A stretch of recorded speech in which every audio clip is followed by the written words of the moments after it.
It was the matchup that began the 2015 season in the Eastern Conference, the matchup that's going to close out the 2015 season here in the Eastern Conference. The Philadelphia Spinners are in Boston to take on the Whitecaps in the 2015 Eastern Conference Championship. I'm Jeff Poster, joined alongside Dusty Rhodes for our playoff matchup today between the Spinners and the Whitecaps. It's a breezy afternoon here at Hormel Stadium in Medford, Massachusetts, just on the outskirts of Boston. 78 degrees game time temperature, a little bit of wind. You see it 13 miles per hour right there. Very humid at 68%. And we do have a small chance of some precipitation. We had a little rain this morning. It's sitting at 20% right now. We're hoping to avoid that. So again, the Eastern Conference Championship between the Philadelphia Spinners, the Boston Whitecaps here at Hormel Stadium, and it's next.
Did you know that Ultimate Frisbee is played by more than 5 million people in the U.S.?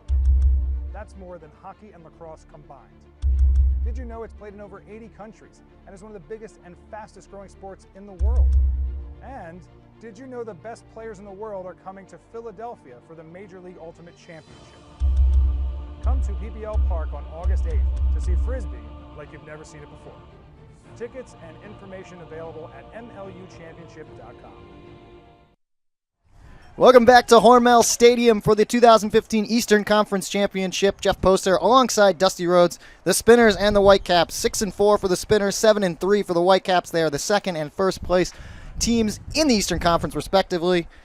And like I said, Dusty, it was the matchup that started things off, and it's the matchup that's going to finish things off. It was the Spinners won the season series 2-1, but Boston blew them out of the water. Kind of a Whitecaps take on it last time out, winning by 13 points, and should be an exciting one as we take a look at some players to watch here tonight. Yeah, and the first player we're going to take a look at here is Jake Rainwater, who in a lot of ways is what makes this Philadelphia offense run. While they like to rely on their handlers to move the disc across the field, keep it moving quickly, sometimes that breaks down a little bit, and they need someone from downfield to move back and then provide an outlet for their passes. As we can see here, he's done a very good job with his goals, his assists.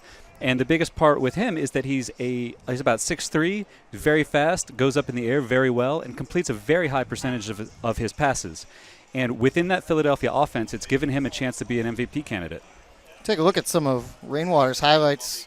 This was him warming up earlier today, and he's the captain of this team, and like you said, he's been impressive year-round. He's reliable. He gets open in small spaces very easily against very good defenders, and the Philadelphia offense is going to need that today to keep pace with the Whitecaps. On the other side of the disc, Boston's own captain, Jeff Graham, he'd been playing hurt for a little bit, but he seems healthy again, and he's always a threat. Yeah, and even when he's been hurt, he still pulls good defenders from the opposing team and can reliably move the disc around, deliver the disc downfield to other cutters, things like that. Jeff Graham has been one of the best players in MLU so far throughout every season that he's played. He's a threat with the disc. He's a threat without the disc. He plays defense well. And later on, we'll get a chance to talk to him for a little while as well. But he's also a good interview, so it should be pretty fun. It's a pleasure watching him play, and we'll get to ask him a little bit later if he's feeling all right, if he's feeling good to go today. And that should be a big tell for how the Boston Whitecaps perform.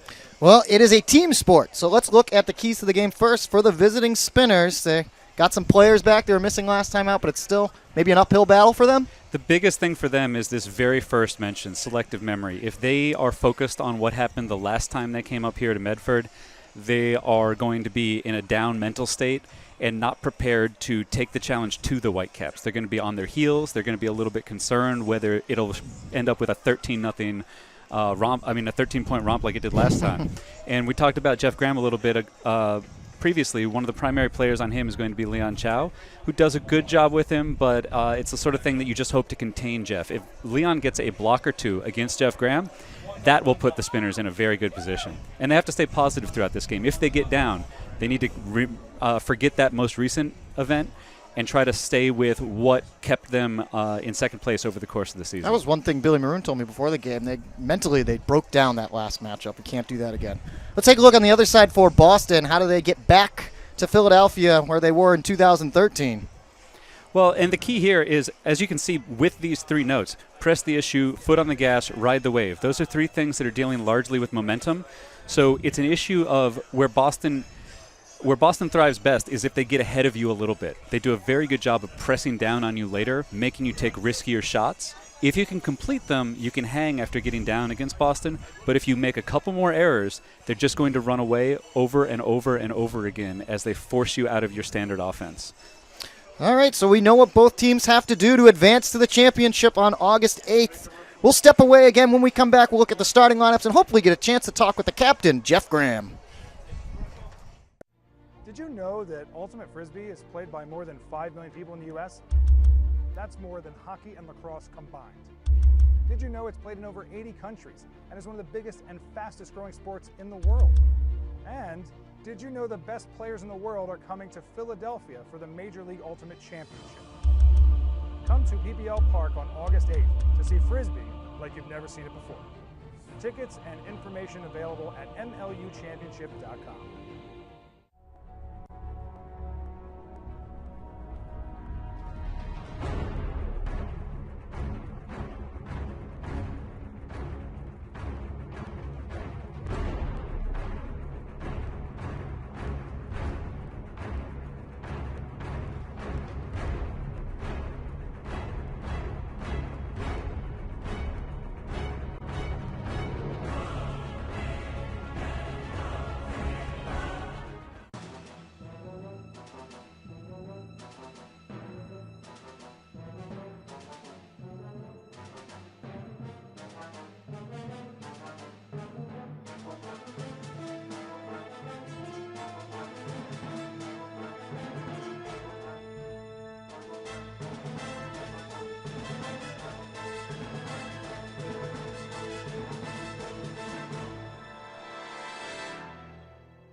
Welcome back to Hormel Stadium. As you see the Spinners taking the field first here, making the trip. They came in last night, actually. Jeff Poster alongside Dusty Rhodes as we take a look at the starting lineups, and we'll look first at the visiting Philadelphia Spinners. On the offensive side, it'll be Ben Sheridan, Nick Hieronet, Trey Katzenbach, Matt Glazer, Jake Rainwater, Marshall Ward, who you see right there, who was missing in the last matchup, and Rookie of the Year candidate Billy Sickles. Defensively, Leon Chow back in there, as we mentioned, Gabe Colton, Patrick Lindsay, Matt Esser, Dave Bear, Nick Perifico returning from his 3-game suspension, and number 1, Charlie McCutcheon rounding things off for the visitors out of Philadelphia. And for the home Boston Whitecaps, no surprises here. Offensively, it'll be 21, Jeff Graham, Josh Marquette. You see him right there, Rookie of the Year candidate Tyler Chan. Sam Kitross Schnell returns to the lineup after missing the final regular season matchup. It's Teddy Brouwer-Jarvis, Misha Sidorsky, and Piers McNaughton rounding out the offense. Defensively, Alex Simmons, the other captain, will be joined alongside Christian Foster, Adrian Banerjee, Thomas Edmonds, Jack Hatchett, Eric Stevens, and Ben Katz. Will be there for head coach Sam Rosenthal in his second season. He has a 12-9 overall record, assisted by Tom Matthews, and Mike Miller turns out as an assistant coach once again here for Boston. I failed to mention head coach Billy Maroon for the Philadelphia Spinners, who is assisted by Paul Minecci, Steve Weary, and Charlie Hops, has a 13-17 record overall in his 3 years. Nope. As we look, we will take one more break. When we come back, we'll hopefully talk to Jeff Graham. Did you know that Ultimate Frisbee is played by more than 5 million people in the U.S.? That's more than hockey and lacrosse combined. Did you know it's played in over 80 countries and is one of the biggest and fastest growing sports in the world? And did you know the best players in the world are coming to Philadelphia for the Major League Ultimate Championship? Come to PBL Park on August 8th to see Frisbee like you've never seen it before. Tickets and information available at mluchampionship.com.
Did you know that Ultimate Frisbee is played by more than 5 million people in the US?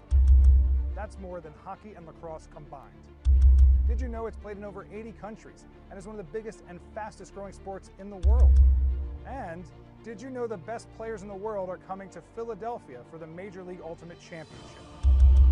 Come to PBL Park on August 8th to see Frisbee like you've never seen it before. Tickets and information available at mluchampionship.com.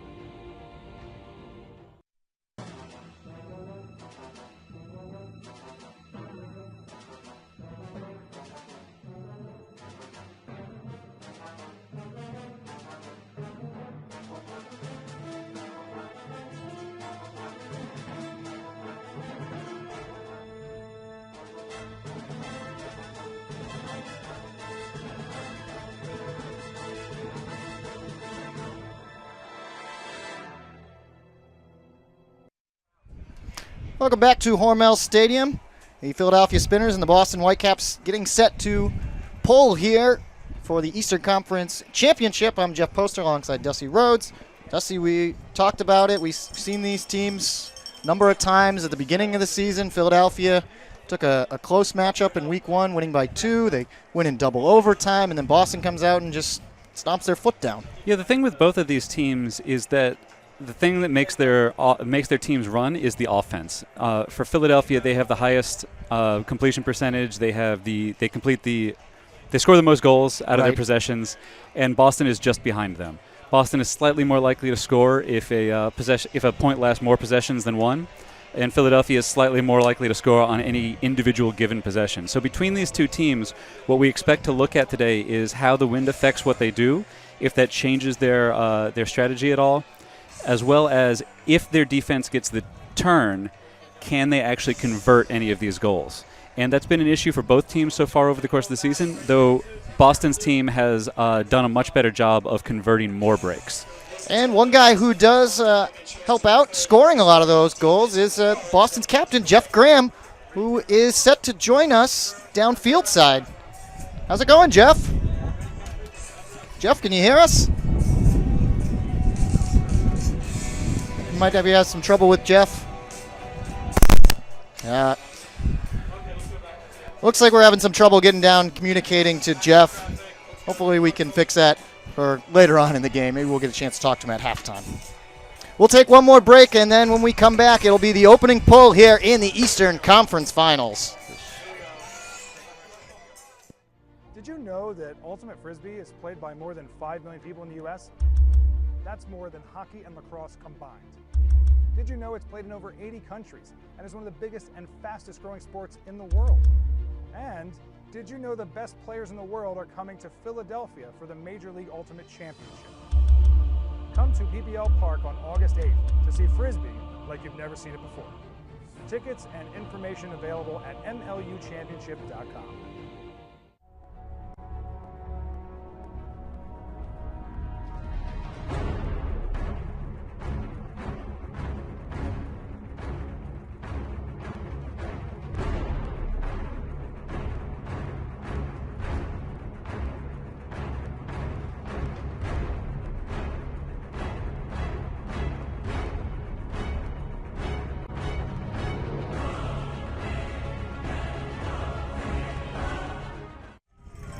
Welcome back to Hormel Stadium. You see the Boston Whitecaps O-line taking the field. Philadelphia's D-line is there. We look in at Boston's sideline, ready to go here in the Eastern Conference Finals. Jeff Poster alongside Dusty Rhodes. I'm glad you can all join us here on MLU Live.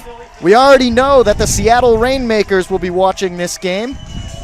They have punched their ticket to the MLU Championship on August 8th, defeating the Portland Stags last weekend out in the Western Conference Finals. Dusty, you saw that game. It was a great game. An exciting game. It's incredibly exciting. Not only was it exciting, while Seattle had the lead the entire game, Portland made a number of tight comebacks. We got tied late in the game at 12s, 13s, 14s. And then even all the way down towards the end, both teams were still fighting all the way through and making sure that that they gave full effort in attempting to get to the championship game. We can hope for something like that here today. If one of these teams jumps out to an early lead, we'll see how they respond. We'll see if they're actually sort of earning that championship berth as opposed to sort of walking through the game. But that game featured a lot of big plays by the big-name players on the team on both sides. And if we see that today, this will be a wonderful game to watch. Well, we are now underway. Dave Baer pulling for the Spinners. He's back on that D-line after playing mostly offense last time out against the Whitecaps. There's Josh Marquette. Boston in their white jerseys with the blue trim and numbers, and they immediately put it out to Jeff Graham. It's tipped up in the air and caught by Sam Kitrosh-Schnell on the far side. Good defensive effort there from Philadelphia, but kind of a bailout for Kitrosh-Schnell. And we got a good look there at Jeff Graham. He created about 5 yards of separation from his defender on that pull play, and it was almost like Philadelphia wasn't ready for it. Wind coming in from the left as Teddy Brower-Jarvis floats this one up. Miles Montgomery Butler rips it down despite taking a hit from Matt Esser, and then he sends a flick into Tyler Chan, and Boston is on the board here first. Just about 40 seconds gone to score that one. Yeah, and they did a good job there after the tip pass completion. Moved the disc over to the other side of the field, remained calm, and then once they got into the end zone, Philadelphia started pulling a couple double teams towards the thrower, maybe looking for a block here or there. But Philadelphia's defense has to be happy with this first point because they got this shot at a block here that happened to be caught by Kitrosh-Schnell after the deflection there, and they got this shot here where not only Esser but Dave Baer also had a play on that disc. That they weren't able to make it is one thing, but that they're generating those opportunities is what they're going to need to hang their hats on for the rest of this game. And then you saw at the very end the result of double teaming Montgomery Butler left Chan wide open, and Miles with the heads up throw gets it right into Tyler. Yeah, and generally the double teams don't work that well near the end zone because all you have to do is figure out where the open player is, and then it's just a goal. But you can surprise teams sometimes. You can surprise some throwers. In that scenario, the thrower remained very, very calm as he caught that double. He found the player, moved the marks around, threw the goal. Well, it's 1-0, 9:21 left to go. Let's see what Philadelphia's offense can bring to the table as they add Marshall Ward back into play. Came out in a side stack here, and then the Boston defense forced the play back into the stack, so now we've got Philadelphia into sort of a more standard offensive look. Glazer has it up to Sheridan. That's Sickles on the far side. Back to Sheridan, laying out, nice grab. Excuse me, that's Ward. Ben Katz on him, and then he sent it down the sideline, a little bit too much for Jake Rainwater. And Boston will look for their first break opportunity. Yeah, that pass was asking for a lot. That's kind of going into the wind. The wind's coming sort of from our left to our right, as well as from this side of the field to the other side of the field. So it just dove down, and I think Rainwater was expecting a shorter pass as opposed to that big leading pass. Now we'll see if they can get the disc back. Alex Simmons starting things off, being forced on that far sideline, finds Jack Hatchett. This is a low throw. It's close, and they say Ben Katz gets it. Looked questionable, but he definitely close. got his hand on it before it hit the ground, though. Misha Herskew, Boston still being forced on that sideline, which is something that Coach Maroon told me Philadelphia was going to try and not do. As Boston looks to the end zone, Foster looking for Matt McDonald. He got it, and he's inbounds for the score. And Boston, their first break opportunity, cashes in. That was far too easy a conversion for the Boston Whitecaps. The Philadelphia defense provided little, if any, resistance on this play. And as they worked their way up the sideline, this cut developed, and the throw was out there perfectly. Glazer didn't have any chance to make a play on that. The thrower wasn't bothered enough that he threw it out of bounds or anything along that nature. And we've got a team jumping out to a 2-0 early lead. This feels a lot like the last time we were up here. Hopefully, Philadelphia will be a little more up for the challenge. We'd like a closer game. So Matt McDonald with the first break score for the Whitecaps. Foster with the assist. And I just started to say that Coach Maroon told me Philadelphia was going to try and force the Whitecaps more to the middle of the field, feeling that their strength is on those sidelines. Kind of against the traditional way of thought, though. Well, it kind of depends on how Boston stacks up, because they tend to make that long stack in the center of the field, and if you can force them to throw into the stack as opposed to the two lanes they create, you can make it a little more difficult for them. Philadelphia has come out here with a mix of offensive and defensive players after that first break. So we'll see how they cohere together here. Esser and Bear, two of those defensive players out there. As is Dustin Damiano. That's Ian McClellan back in action. He was kind of a question mark coming into this one. He sends a flick looking for Bear in the end zone. And coming over and making that crush is Himalaya Meda. Yeah, Ian saw the space there, and I admit when that throw went up, I thought it was going to float a little too much and let the defense get in the way. But there were actually two open Philadelphia players there, not just one.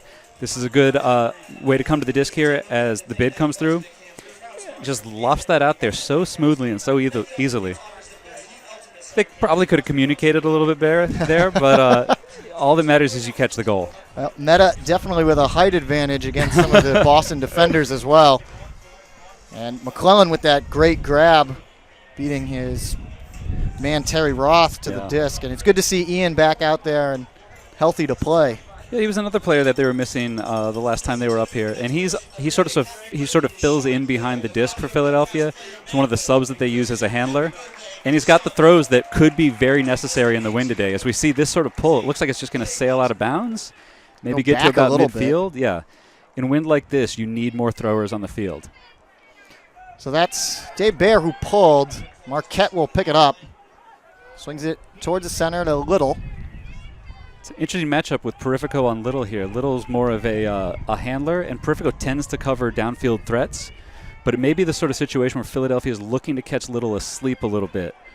A little. Well, he finds Tyler Chan, who's got Esser on him. Jake Taylor back there for Boston. He's missed the last couple of weeks and sends a flick out towards Marquette. It's shallow, but he reels it in just shy of the end zone.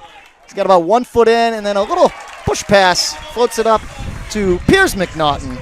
And Boston gets their third score of the game. It was a pretty solid defense on the whole from Philadelphia, but once they got down near the end zone here, they put this pass up. Marquette catches it. It looks like Colton could have given a little bit more on that bid, but when he comes across the field here, Chow sets up, plants his feet, and he gets caught by the speed of McNaughton coming all the way across the field. This is one of the things that Boston does so well. He's used the horizontal space in the end zone to run their end zone offense. 7:07 left to go. Marquette has really taken on kind of a different role this season. First 2 years, I should say. Pretty much a downfield cutter. He was catching a lot of discs, and this year being a veteran leader on the O-line, kind of directing traffic and handling much, much more. I bet it has a little bit to do with them not having I suddenly blanked on his name. Their thrower and handler core has changed a little bit, so you have to put Marquette definitively behind the disc, although he's been involved in the offense every year that he's been playing with these guys. Marquette's 25th assist now on the season as Hiranet finds Rainwater just shy of midfield. They dump it right back to Nick.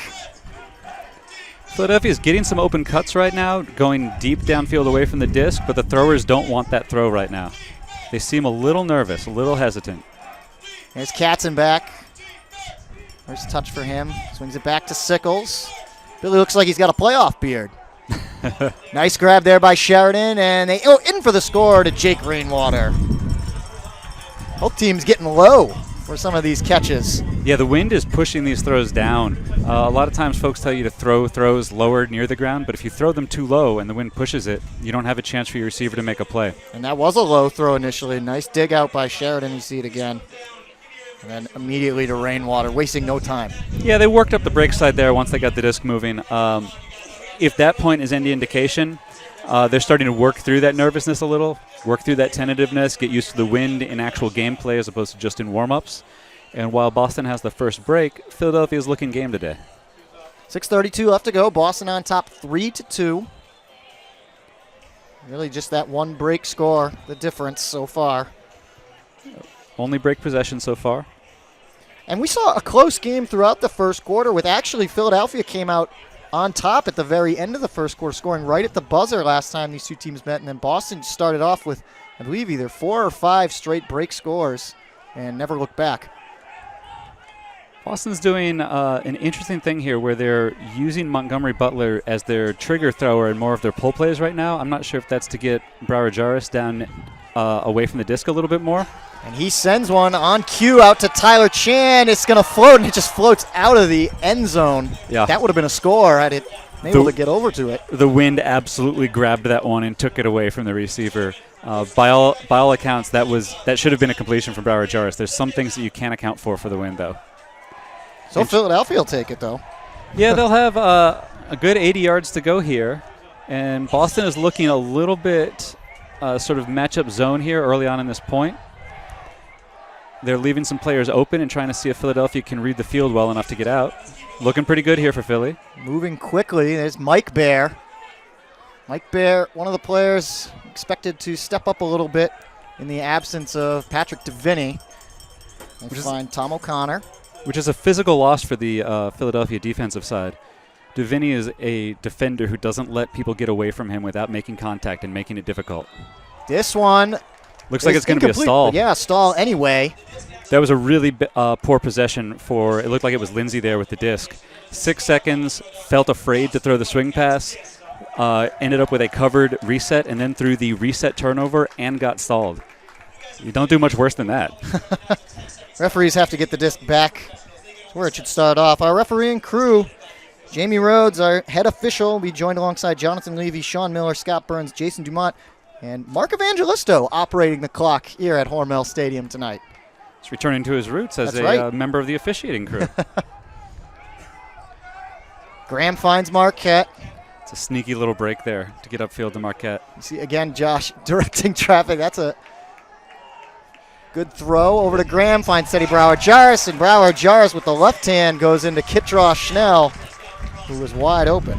And not just was that a good throw from Marquette to get the little break there, I'm not even sure what that throw was. It looked like it flew out of two hands at the same time. I thought he might have had one finger under and spun it. Let's see again. We'll see. Yeah, kind of. Yeah. I have never seen someone throw that in a game before. Possibly not even in warm-ups. But as long as you get the pass to where it needs to be, that was a cheeky little break that got up the break side, made the next throw easy. That's where you get that hockey assist. What do we like to say during our commercial break? These guys have all the throws? Well, clearly Josh Marquette does with that one. Wow. I've tried to throw the Frisbee a lot of ways. That's not one of them. A couple weeks ago, I saw him warming up, talking to assistant coach Tom Matthews, and Marquette on a cut. Saw the disc. He figured he could push it a little bit for an extra 5 yards, and he did it. And Tom told me, he's like, if he does that in the game, I'm going to kill him. So the problem with doing that in a game is while it's in the air, it's still subject to a turnover. And here we're going to see Boston with this midfield roller pull, as both teams seem to be accepting that the pulls from this end are not going to go that deep. They look for the double team with McKinnis and Stevens against McClellan. 4:24 left to go. McClellan trying to find some space low. Wow. This will float. Herskew's got a play on it, but Hiranet rips it down. That looks like a strip to me. I think the ref missed the call there. Herskew was in front and looked to have had that disc first. McClellan got bailed out. Philadelphia trying to move quickly and catch Boston off guard defensively. They dump it back. Swinging around Glazer, McClellan. Ian trying to look to his right, finds Sickles as they use both sides of the field, right back to McClellan. Philadelphia threatening. And you can count on them. Run and give him goes here near the end zone. Sickles lays out, and he makes the grab. And he is fired up after that one. Billy Sickles, the one-handed layout catch for a score. Yeah, and you can see the teammates talking to McClellan here on the sideline about exactly what he was doing with that disc, throwing a swing pass at a high stall count. And again, I'm pretty sure we're going to see this go to Herskew. I mean, his hand was in front the entire way. We could see that the whole time. Both hands on the disc, and Nick just rips it out. And I could accept the argument that we want that to be a play where the two players fight for the disc, but Herskew got there first, had his hand closed on it. Refs missed the call there. Philadelphia will capitalize on it with the score. It's 4-3, 3:45 left to go. It'll be interesting to see if Philadelphia just continues to try to put up standard pulls here from this end. The wind is almost oppressive right now, and if they have no second plan other than floating up pulls to midfield, they're going to be at a strategic disadvantage compared to Boston. Dave Bear back out there defensively. Will pull. Marquette has it. Sends it right out to Graham. That was a pretty clear play call to get Taylor the disc coming across. Jake Taylor, Tyler Chan. This one over the top to Kitrosh Schnell. Graham flicks it out. Matt Little's there. Perifico again matched up with Little. Yeah. I'm betting Philadelphia is looking for a turn there. You don't put Perifico on somebody and ask him to play contained defense. Taylor looking for the end zone. Kitrosh Schnell, nice job defensively by Philadelphia to get over there and knock it away. And that's an unusual end zone turnover for Boston. That's not what we're used to seeing. Nick Matheson. The height matchup between Matheson and Kitrosh Schnell. It has to be. You need to find somebody who's going to deal with Schnell. Kitrosh Schnell. This is floats, but Paparone able to track it down. Dumps it back to Bear. Looking stagnant here for Philly. Low throw. Yeah. Looking for Perifico. He can't get there. Their offense was poorly constructed there. They were about 40 yards away from the field, and no one was moving. Boston should score this one pretty easily. Marquette has it to Taylor. Taylor working on Bear. Has to dump it back. Marquette again. Directing traffic. Sends a hammer all the way out towards his left. We have a whistle. I think we're calling an defensive foul here downfield and before that throw went up on Chan and Meta down here on the front, on the sideline near us. It's unfortunate that the continuation didn't get called there, but you can't really rely on that hammer being completed when you're determining whether to make that call or not. That ends up being a pick because Boston's taking the 10 yards back, and now Marquette floats this one out. Little looking for a call as Perifico got a little close. Yeah, I'm not sure about that call either. It looked like he didn't have his hands on that disc yet, and then it got knocked out. The refs are making a difference right here. We can go back and look at that one later, but that was a little closer than the first one. That's Jamie Rhodes coming in from the back, making that call, and they get it to Sam Kitrosh Schnell. One hand, he goes up for the score. Boston finally able to find the end zone despite a few whistles. And that was a good, in the end there, that was a good execution from the thrower and the receiver. The thrower knew he had the inside lane and threw it to the right hand of Kitrosh Schnell high, so there was no chance for the defense to get in the way here. Here's the initial defensive play by Matheson, knocking it away from Kitrosh Schnell. This is the one right here. This looks like a block. That's a block. I mean, Seems like it. And unless he hit his arm and we can't tell from this angle, that's a block. And this is, again, is where he threw up high at Kitrosh Schnell's right hand away from the defender. And so long as you can get it there and you trust your receiver, that's the way to throw goals. Perhaps a makeup call after we saw the near strip. Oh, I hope not. Hearing it and Hursk. I don't want there to start being makeup calls in Ultimate like there are in the NBA, for example. I just don't like that. We might have just seen it. Ooh. It's 5-3 regardless. 1:39 left to go here in the first. Boston pulling now to Philadelphia. So just the one break. You're going to try to get down and stop this swing past the start. Okay, they're losing about 5 yards. And now the downfield cutters. Hairnet airs this one out with the wind in his favor, looking downfield for Katzenbach. Banerjee there tips it up in the air, but still Trey able to reel it down, but there is a whistle and a pick. Yep. Way downfield. Well, that makes sense because the way the offensive structure was looking there for Philadelphia, there were a bunch of players together about 20 yards downfield of the thrower. And then at that point, the thrower just decided to put it deep to Katzenbach. Although,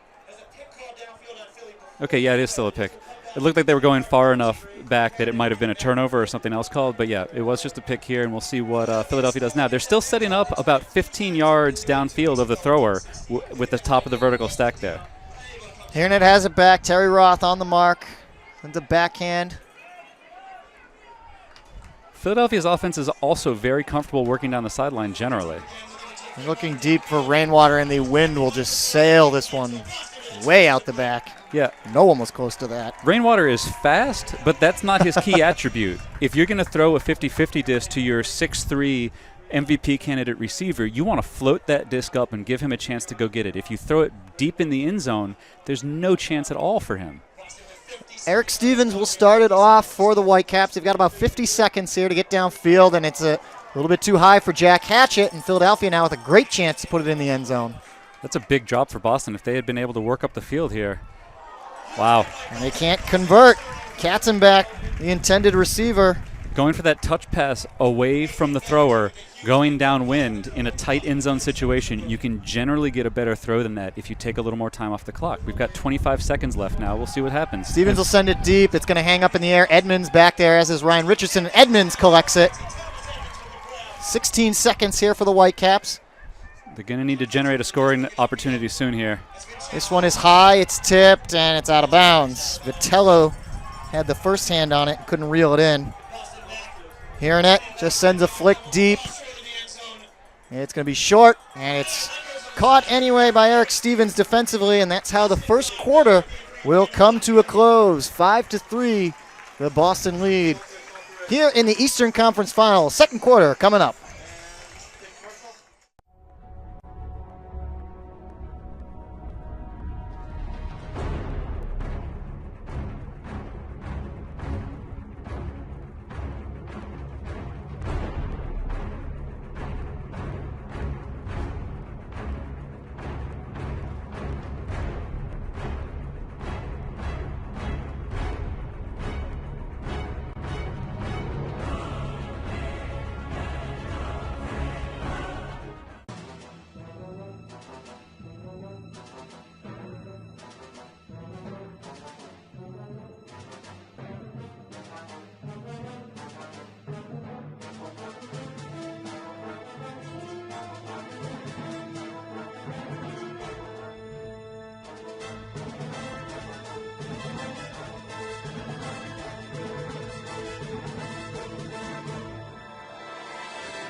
Did you know that Ultimate Frisbee is played by more than 5 million people in the U.S.?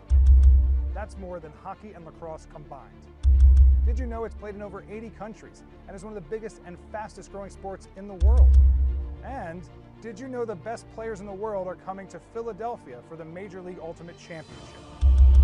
Come to PBL Park on August 8th to see Frisbee like you've never seen it before. Tickets and information available at MLUchampionship.com. Innova is proud to support Major League Ultimate and its incredible athletes. As the official disc of the MLU, the Innova Pulsar has quickly become the disc of choice at Ultimate's highest level. Visit InnovaDiscs.com to find a dealer near you. Wear the same Ultimate gloves as the pros. Friction Gloves help your throws and catches in all conditions. To find out more information and to get a pair, visit FrictionGloves.com. Jeff Poster alongside Dusty Rhodes as we get set for the second quarter coming up and looking at Boston's huddle. It's 5-3, the Whitecaps on top of the Spinners in the Eastern Conference Finals. We saw a little bit of everything, I'd say, in that first quarter. Some questionable calls, a nifty throw. Yep. Wind affecting it. I almost forgot about that throw. Thanks for reminding me. I'm going to go back and watch that again later to try to figure out exactly how that happened. Do you want to get that in your arsenal? I don't think I don't think that's a legitimate throw for me. I'm not Josh Marquette, as it turns out. One of the things that happened in that first quarter there is we saw a display of how the wind is affecting this game. It's strong, but it's also gusting and changing directions. This should favor Boston a little bit because they're at home. They practice here. They're used to it. Whereas Philadelphia only comes up here 4 times a year, 3 times a year, 4 times a year, depending on playoffs Right. and that sort of thing. So if they're going to get back into this game, they're going to have to figure out how they're going to deal with that wind. Do they want to take more deep looks? Do they want to be a little more conservative and give shorter offensive looks? And that last point is just a perfect example of it. Neither team could quite figure out what it was they needed to do to work in either direction. Boston says they generally like playing with the wind, too. At least their O-line has been that kind of mentality. I believe that. If you're someone who throws a lot and thinks of yourself as a thrower, you're someone who wants to play in the wind because it sort of removes the ability for non-throwers to make big plays. And not only that, but if you can manage the wind, you can use it to your advantage and make the disc do things that it wouldn't otherwise be able to do without the wind. You can use it to bank the disc, use it to make the disc sit, use it to make a soft throw go very far. It gives you more options, but you have to be up to the task of fighting through this wind. And right now, this is a little more than a thrower's wind. There's significant pressure on folks right now to be able to pull. And we'll see Philadelphia will be pulling downwind this time. Should be interesting to see how far they get down. Hopefully they'll get a couple more break opportunities. In this first quarter, they were 0 for 2 on their break opportunities, while Boston was 1 for 3. And that's exactly the sort of thing that we were talking about before the game, where it's critical for both of these teams to convert the break opportunities. 33% for Boston, that's solid. That's about league average over the course of the season. But that's going to be the difference here.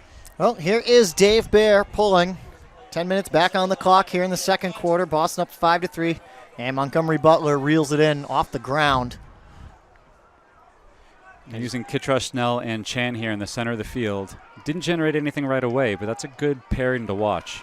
Boston operating in that horizontal offense. They send this one out to Marquette. He lets it float for a couple of extra yards. Fakes a rip downfield and then flicks it out on the sideline to Kittrush, Snell. It's nice to have that height for those in-cuts. Ken matched up with Matheson. It's a big, tall matchup. Here's another one, Broward Jarrison. Lindsay and Broward Jarrison sends it out to Sidorsky, who gets past Perifico and into the end zone for a score. Yeah, it looked like there was some contact there as Perifico was trailing. It looked like he may have ran across another Philadelphia player right there. It looked like it may have been incidental or something along those lines, but in any case, it was not called by the ref. And Esser's the guy there for Philadelphia. Yeah, and Esser's not somebody you want to try to run through. Like if you're going to make contact with someone unawares, you want to pick someone smaller than him. So Boston will take it, and it's 6-3. And that was a good upwind score from Boston. It was nice and calm. They relied on their taller players to force deep and get those underneath passes. And the reason I say it's great to have tall players on underneath passes is you can throw the disc high. Right. And on an in-cut, when you throw the disc high, it removes the defender from being able to lay out past that player. Christian Foster looking to pull. Foster, a defensive star this season for the Whitecaps. Yeah, he's had a great season. Early on, he was very surprising, and I think he caught folks unaware. And during the course of the season, he's played very well, but has not caught people not ready for him as much. It's a good pull downfield with the wind at his back. 9:23 left to go in the second quarter. Here's Sickles. Trying to get around Hatchett. Hearing it. Back to Ward. Probably should have gotten that off to Sickles here on this side. That was close as Sheridan. That one looked like a tie. McDonald was a step behind. Yeah, he got his hand out there, and it was a bad throw, but looked like he got that one. Back to Ward, approaching midfield. Sickles was open on the deep cut there, but Ward didn't want to risk it. Here's Glazer. Start to see Philadelphia offense we've seen all season. Sheridan trying to shove his way through a double team. Gets it to Rainwater. It's getting a little physical down here, not just on the mark. Ward has it back, looking for the end zone, and he's got Glazer in there for the score. And they found their way through that defensive pressure from Boston, but that wasn't a particularly pretty execution on the whole for Philadelphia. It's a lot of contact there between the mark and the thrower, and I'm not sure if the refs are choosing to let that go, but they didn't make the call there, and if that's going to set the tone for the rest of the game, I would expect to see Boston double a lot more and get a lot more physical in those situations. Physical game between teams who just saw each other, probably not the biggest fans of each other right now, as they've started to make another little rivalry here in the East. There's only one group of people who can prevent you from winning this game, and they're on the other team. That's right. You have to go through them. And going through them leads you to the promised land, the MLU Championship on August 8th, where the Seattle Rainmakers await, and I'm sure are eagerly watching this game and taking notes. Yeah, they won't be watching this game just once. They'll be going back and studying whichever one of these teams comes out. And I'm very excited about the championship game. It was a blast last year. It should be a blast this year, too. Big congratulations, Mark Burton. Third time's a charm for him. Been to the playoffs all 3 years and able to finally punch his ticket. Philadelphia downwind pulls are not looking that good right now. Boston got a little more distance, made theirs a little more difficult to catch. Here's Graham. It's Chow, and that's the familiar matchup we've seen all 3 seasons between these two teams. Yep. Broward Jarrus up to Kittrush now. as McCutcheon has come over on Kitrosh now, so the height advantage there. But Broward Jarvis looks downfield. Sidorsky, Perifico's come over on him again, and Perifico win that battle initially, but tips it up in the air, and Sidorsky gets it. And Perifico's giving it to the refs here after that play. There was a lot of contact there. I think Perifico took the inside position early. Probably should have just reached up and caught that disc instead of batting at it. Misha Sidorsky. It's a nice throw here from Broward Jarvis. But the thing is, he didn't really account for how fast Perifico is. You did kind of see Sidorsky's arm both on the back and then in front of Perifico, but... Yeah, and the question there becomes, is he actively trying to push Perifico down or make contact, or is he just trying to slow himself and not make contact?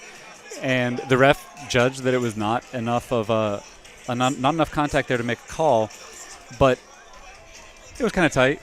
Then again, once the disc gets tipped, while it's not like football where you can just tackle somebody, the rules are a little bit different. Once you hit. Oh, you can see him in the back here. And then he comes around in the front. But the thing is that first arm in the back didn't actually prevent Perifico from making the play. Perhaps it prevented him from going up the way he wanted to go up and catch it. So he may have a little bit of a legitimate beef there. Well, Sidorsky, another guy like Kitrosh Schnell, who in limited time has been a very effective rookie for the Whitecaps. He's got 16 goals now in the season, his second of the game. And as we take a look at Philadelphia's offense, back out there is Glazer. And Meta set up a great deep cut for Sickles there. Again, he just chose not to throw it. They're a little bit tentative still. Terry Roth getting in the passing lane. Hiernett looking at Glazer, saying, why are you making that pass? And then he's looking for bookends right now. This will float, and Roth laying out, just misses it. Got his fingers on that, tapped it a little bit, couldn't reel it in. That's a fantastic effort on his part to give his body up to go up, make that high bid on that. Not a very good throw, but it was a goal-scoring opportunity. I saw Terry point to his chest saying, that's on me. Yeah, if he got a perfect read right away, he probably would have caught that. But that's asking a lot in this win right now. And then again, by sending it down in the end zone, they get a short turn now. Get it right back. This time Stevens looked for Banerjee and D'd up again as Sickles able to get in front of Doherty. And Philadelphia will take it back. 7:05 left to go. Pretty stagnant right here for Philly. Banerjee nearly got a hand on that one. It was a good read by Banerjee to know that pass was coming on the inside. Meta out there with the offense. He's kind of a hybrid player for Philadelphia this season. As he gets it to Ward, dumps it right back to Meta. Hiernett, Ward. This is what we talk about, where they rely on their handler motion to get to the far side, and now what happens? This one will float. It's tipped up in the air. Both teams, or both players, kind of get tangled up with each other, and it sails out of bounds as Meta and Edmonds. It looked like a good positional play by Edmonds to get in front of Meta there, and the contact was both players going for the disc. I think that's a good no call. Vitello will start things off for the Whitecaps. Boston wants to get this disc down to the other end of the field. Crossfield pass over to Edmonds. Banerjee. Boston's D-line spent a lot of time a couple weeks ago against Philadelphia on the field as they had so many breaks. And this one right through the hands of Doherty. Sickles was there, but I think Doherty just missed that catch. Yeah, I'm going to take the opposite side. I'm going to say that Sickles probably got just enough of it to make it uncatchable. Sheridan gets it over to Ward. Very long point. That was right near Roth again. Glazer. Philadelphia's offense is slowing down right now. They need to get comfortable with their handlers. Go back to what works for them. Meta. Dumps it right back to Hiernett, looking for the end zone, and Sickles, and this one is reeled in. After a long point, Philadelphia able to convert and make it 7-5. There's two sides to that. The first is that Philadelphia converted the long point and has put that point on the board with a throw from Hiernett, who's the only player in this game to throw 300 throws over the course of the season. So he is what works for Philadelphia. You want to trust in Hiernett in this game. He's a high percentage thrower. He doesn't drop the disc. He plays great defense. He's a good cutter. They want the disc in his hands. But the second side to that particular point is that it lasted 3 minutes. So Philadelphia's offense was out there for 3 minutes playing defense for 3 different possessions. Then they played offense for 4 separate possessions. That's the sort of thing that adds up as this game goes along. What they could use most right now is if Philadelphia can now have a long point on defense. What Boston wants to do at this point is score quickly. If they can force Philadelphia to put that same offense back out on the field, that's how you start making breaks happen in a row. As you said, hearing it, over 300 throws. He had 374 exactly coming into this game, so he should be well over 400 by the end of it. I would trust him too. I'd give him the disc every single time. He's one of the best handlers I've seen. Boston's O-line back out there. Marquette has it against Gabe Colton. It's a pretty good mark applied there by Colton. He was choosing the right times to go with the fakes, or what may not have been fakes. Jeff Graham thought about unleashing a big flick. It's a short one, midfield on the far side of McNaughton, who does unleash up to Tyler Chan. It's D'd up nicely by Esser. And they're going to call a foul. I admit that I can't see it, but the ref was far closer than I was, and Chan believes he was fouled. So Chan will get the disc. About 5 yards out of the end zone, dumps it back to Taylor as they look to swing it, and McNaughton was in the end zone, jumps out on the catch. Now he's double-teamed. He's getting bumped on the mark there, too. Jeff Graham rips it away from Marquette. And now he's double-teamed. Has to dump it back. Taylor has it. And Chan has been uncovered for a while now, and none of the throwers have found him. They're looking to him right now. Esser, but Chan tries to greatest it, knowing he's out of bounds and didn't have anybody near him. This is a tough possession for Boston. They probably should have come away with that, despite the fact that they threw into double coverage and then missed an open receiver for a number of throws. Marquette and now we've got a kick block. Wow. Sam Rosenthal's pumped up for his player on the sideline. That was excellent. He knew exactly what was happening. I'm not sure if he was looking over his shoulder to see that Esser was actually going deep, or if he was just that used to working against Dave Barrett that he's going to get that kick block.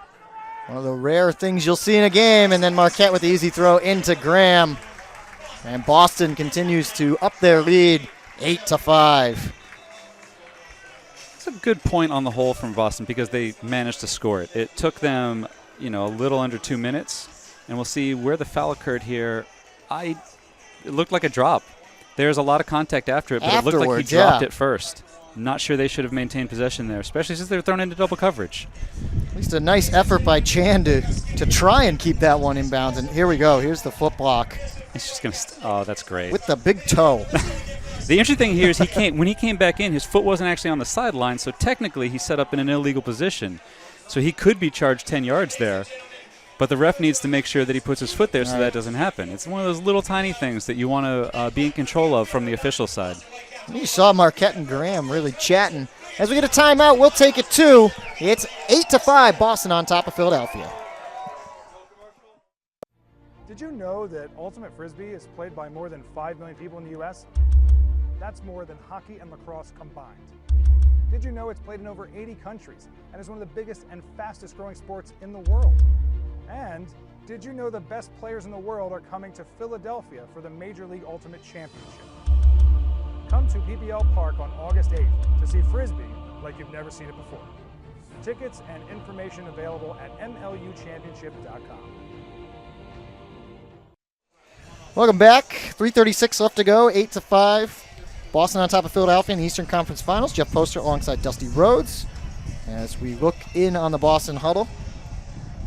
So they're talking about what they want to do on defense here in terms of how they want to position for some of the looks that Philadelphia is taking.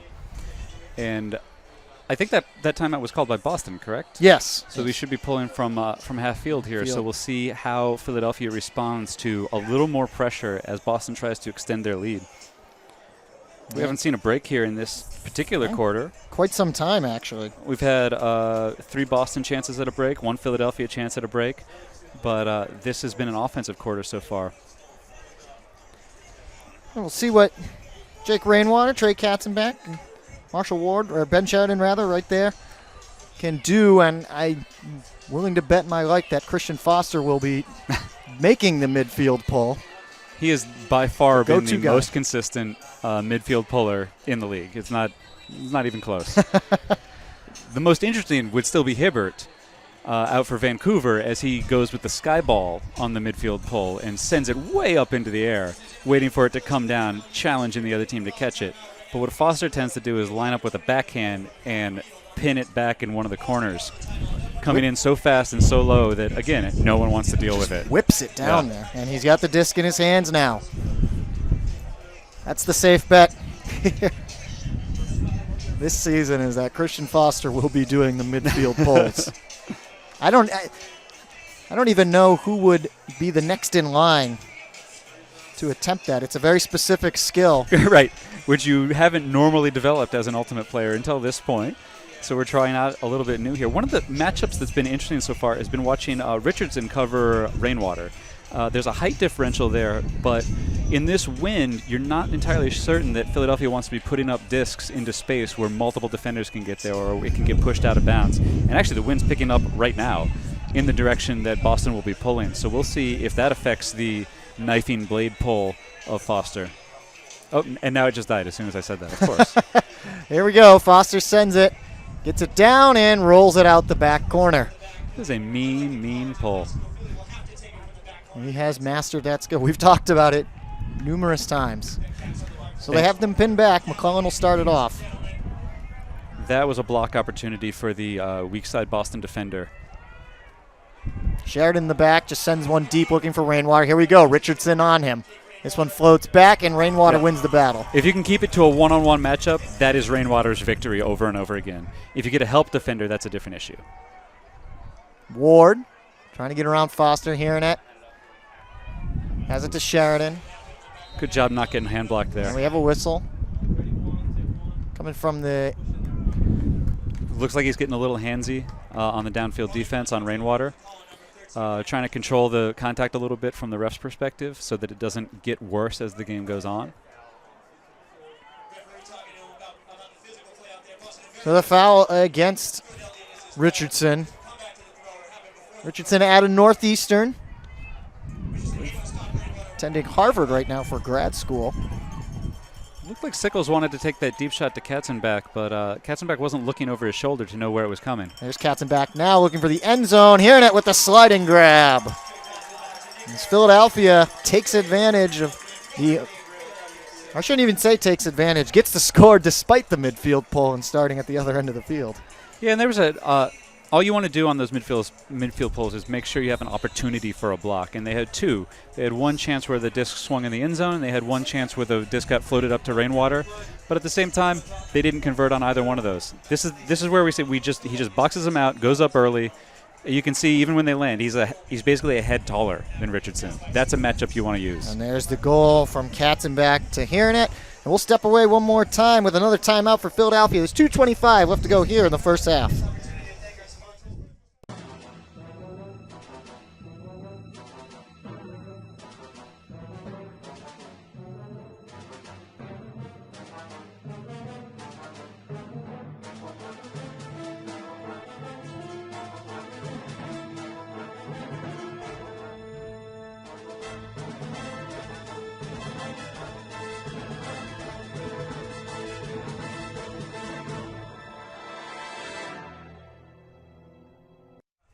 Can Jam, proud sponsor of Major League Ultimate in 2015. Can Jam is a fast-paced disc game perfect for the backyard, tailgating, or warming up for Ultimate. Get Can Jam today at the team store or online at canjam.com. Use bonus code ULTIMATE for 10% off your purchase. Skippy, the official peanut butter of Major League Ultimate, made with the funnest peanuts ever. Skippy, yippee! 8-6 the score as Boston is on top of Philadelphia, and you clearly think those are the funnest peanuts ever, Dustin. You get a kick out of every time I do that. Really. Every single time I smile, so it must be exactly what I'm looking for. Eastern Conference Finals, 2:25 left to go in the first half. I think we've worked out some of our technical difficulties, and we should have Jeff Graham joining us at halftime. Yep.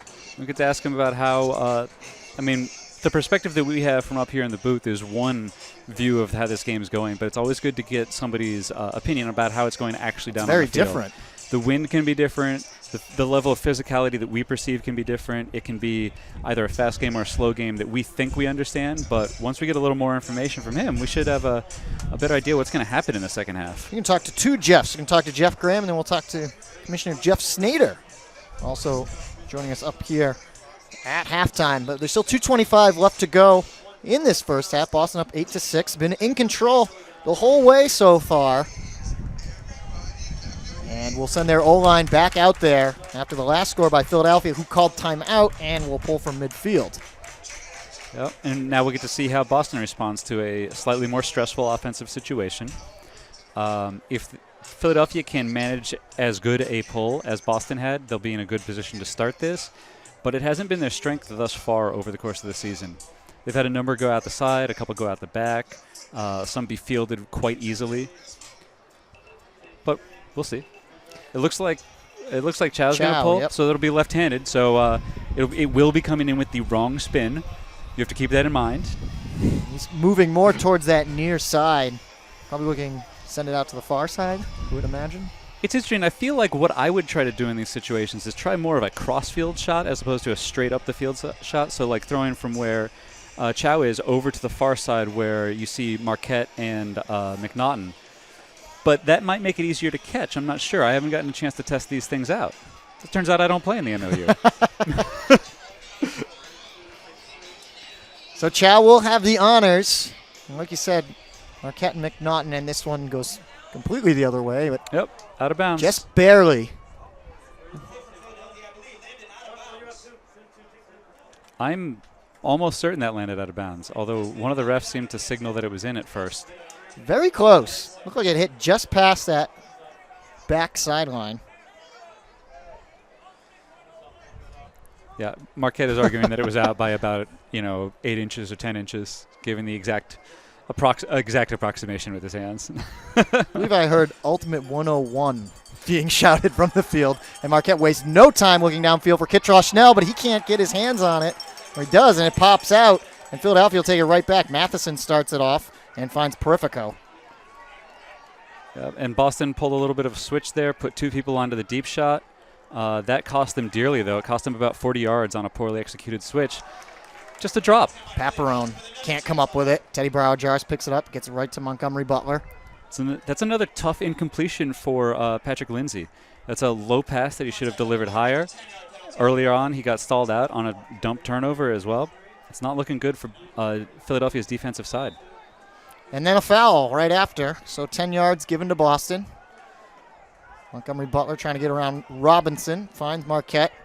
Low throw to Chan at the knees. He able to reel it in. He had all the time in the world to complete that pass, too. There was no one covering Chan for a moment. Marquette back out to Graham, who looks to be as healthy as we've seen him in a long time, but nice layup from Montgomery Butler. I was just about to say he throws this one away. And Montgomery Butler gets it to Brower-Jaris, who's an inch inside the end zone, but that's enough for the score, and it's 9-6. That was a wasted opportunity from Philadelphia's part, although for Boston's side, they did a good job here of once they got into a set. This is a little bit of a questionable pass. He got there right at the end. Wow. One of the biggest guys on the Whitecaps laying out and getting that, and then finds Brower-Jaris for the score. We'll step away one more time. Another timeout here. 1:16 left to go in the first half.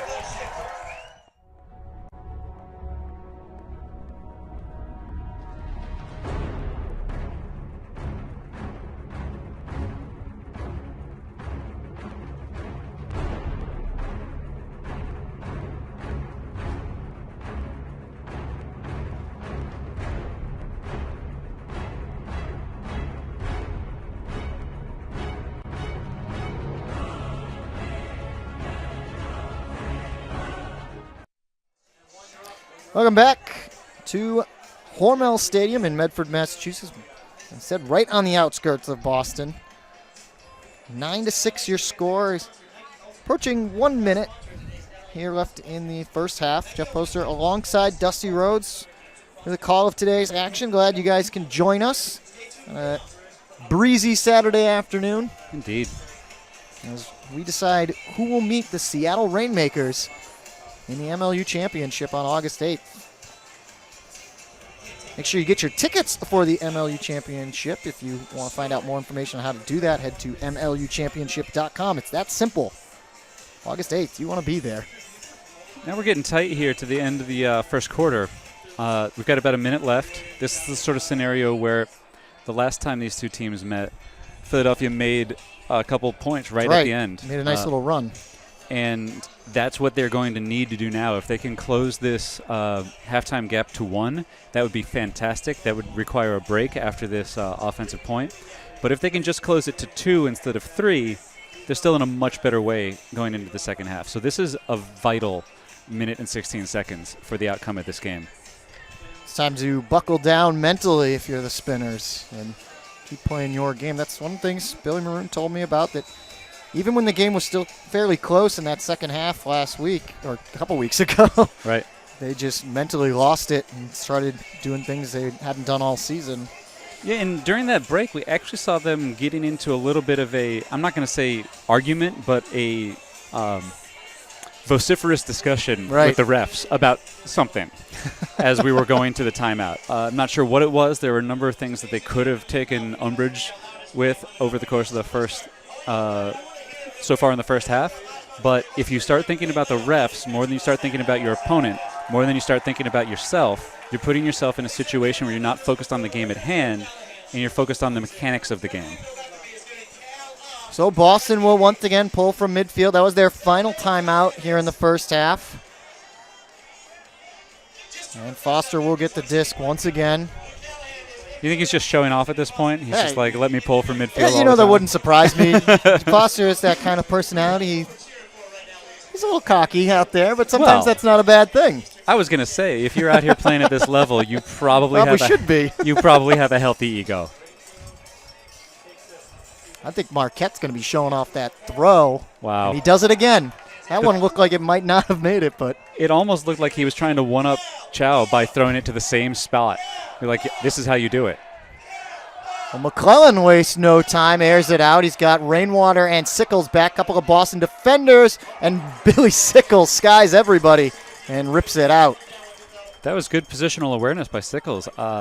I didn't think he was going to come down with it. I thought Boston had the advantage. McClellan gets it right back on the sideline looking for Rainwater into the end zone, and again, despite being pinned all the way back in the big spike from Rainwater, Philadelphia goes the length of the field in mere seconds. It only took them 18 seconds or so, 20 seconds or so. And the thing there was that after that initial throw from McClellan, which wasn't the best throw, just ended up with a good catch here. Wow, yeah. Just right over Jack Hatchett, too. Well, Hatchett came back towards the disc a little bit, and Sickles stayed where he was. But this throw from McClellan is the sort of, that's the reason that you have him on the field. Not that first throw, but this situation where he catches the disc going up line. He knows the wind is coming towards him, so he's careful not to overthrow it, careful not to underthrow it, just leads it out in front of Rainwater, and that's the guy that we need to get the disc to. Philadelphia uses their final timeout. 54 seconds left to go here in the second half. Did you know that Ultimate Frisbee is played by more than 5 million people in the U.S.? That's more than hockey and lacrosse combined. Did you know it's played in over 80 countries and is one of the biggest and fastest growing sports in the world? And did you know the best players in the world are coming to Philadelphia for the Major League Ultimate Championship? Come to PPL Park on August 8th to see Frisbee like you've never seen it before. Tickets and information available at MLUchampionship.com. Do you have an athletic event, team trip, or corporate outing coming up? If so, charter a private bus, a minibus, or a party bus from U.S. Coachways. Bus travel is one of the safest, greenest, and most affordable ways to get your group to an event. If you're going with a group, trust U.S. Coachways. That's what we do. Go to discstore.com to purchase official merchandise of Major League Ultimate, game discs, apparel, accessories, and more. Discstore.com is the world's premier supplier of Ultimate Frisbee products and the official store of Major League Ultimate. Discstore.com, that's discstore.com. Both teams have now used both their timeouts here in the first half, as the sun has decided to show its face here at Hormel Stadium, breaking through the clouds. Looks like it'll only be a brief little while that we get it to stay here, but it's nice while it lasts, right? And all of a sudden, there it goes. Yeah, exactly. As soon as you bring it up, everything changes. 9-7, Boston still on top, though. Philadelphia is hanging right there with them. Last score by Jake Rainwater, and the emphatic spike. I think he felt really good about that one. And it was a tough score. I mean, the idea. He was in a situation in a crowd where he's used to coming down with right. the disc, and he actually got bailed out by his teammate Sickles there, and that's not usually where he feels, So gets fired up by his teammate, ends up getting the goal there, lets that emotion fly. We're also getting a nice look at Philadelphia's defensive line. You've seen the new hairstyle of Nick Perifico making his comeback. He had the bleach blonde hair early in the season. He went hot pink for a while, and here he is with that cheetah print. I always like to have people creative, It's about how you present yourself. It's about the way that you make your opponent think about you instead of what they need to do. It's the playoffs. You got to get flashy, right? Oh, for sure. And he's on defense. Defense wins championships. That's right. Look good, feel good, play good. Showing no signs of rust despite being inactive for a few weeks with that suspension. Yeah, just like he's been changing his hairstyles for years, and just like he's been fit and ready to play Ultimate for years. He's been in the game for a while. No surprise that he'd be ready to play right away. Now we're going to see Chow get his second chance at this midfield pull here. I wonder if he takes a little bit off of it, tries to aim for somewhere not quite as small. The lefty pull again, and he's got it. Knocks it in the ground. Certainly a little bit out better. The back. And now we'll see if Philadelphia can generate another chance at a block here. Every team will have a play call on offense from this sort of scenario, and that looked like a chance for a block to me. Very close. A low throw. Graham able to get it out. And then he has to send a big flick that's going to float. It gives Broward Jarris an opportunity for the layout, but he's just shy. And Philadelphia get it at midfield. This could be a big change here for Philadelphia. They need to score this point. Most important point they've played yet. We've seen numerous examples, too, of teams closing out halves on a run as Perifico sends up a hammer. Graham coming over, and it's caught for a score. Love to see the hammer come out on the important points. We saw that last week with the Rainmakers and the Stags putting hammers up during the very end of the game, during the tightest points. We see this here from Perifico, who is not particularly known as a thrower. He's not a bad thrower. That's not what I'm saying, but this is not usually the throw he puts up.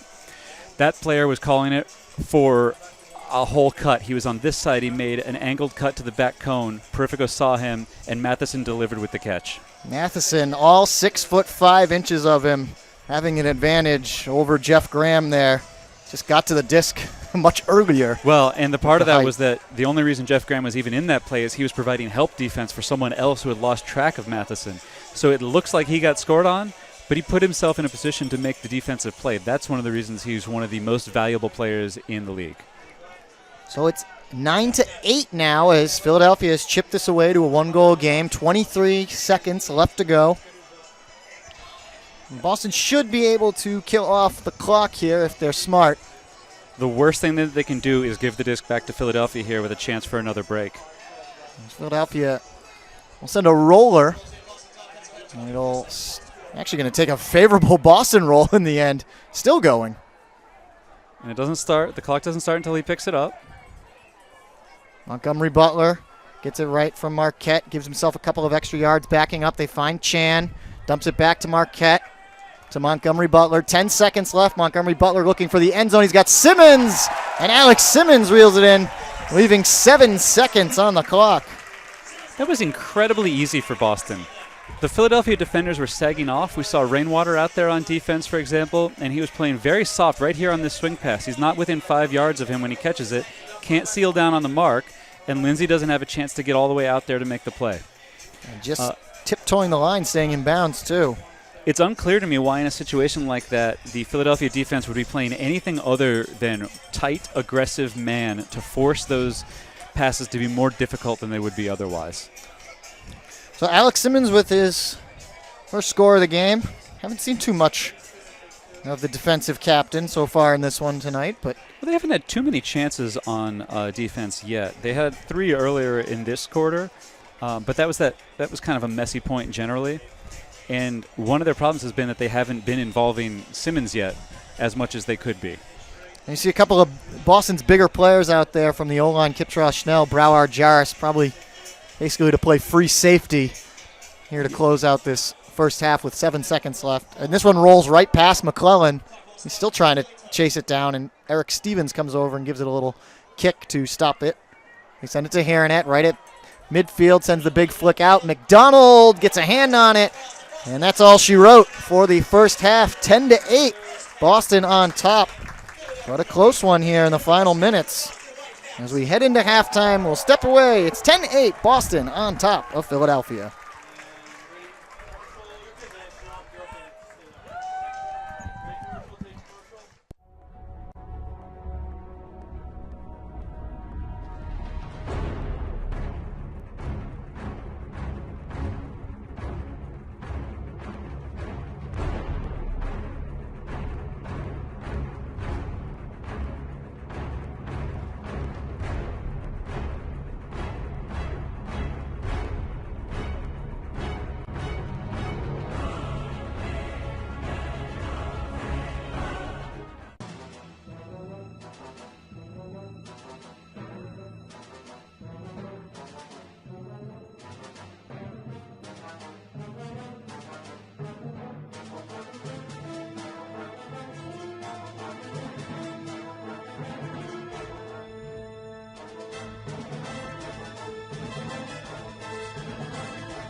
Did you know that Ultimate Frisbee is played by more than 5 million people in the US?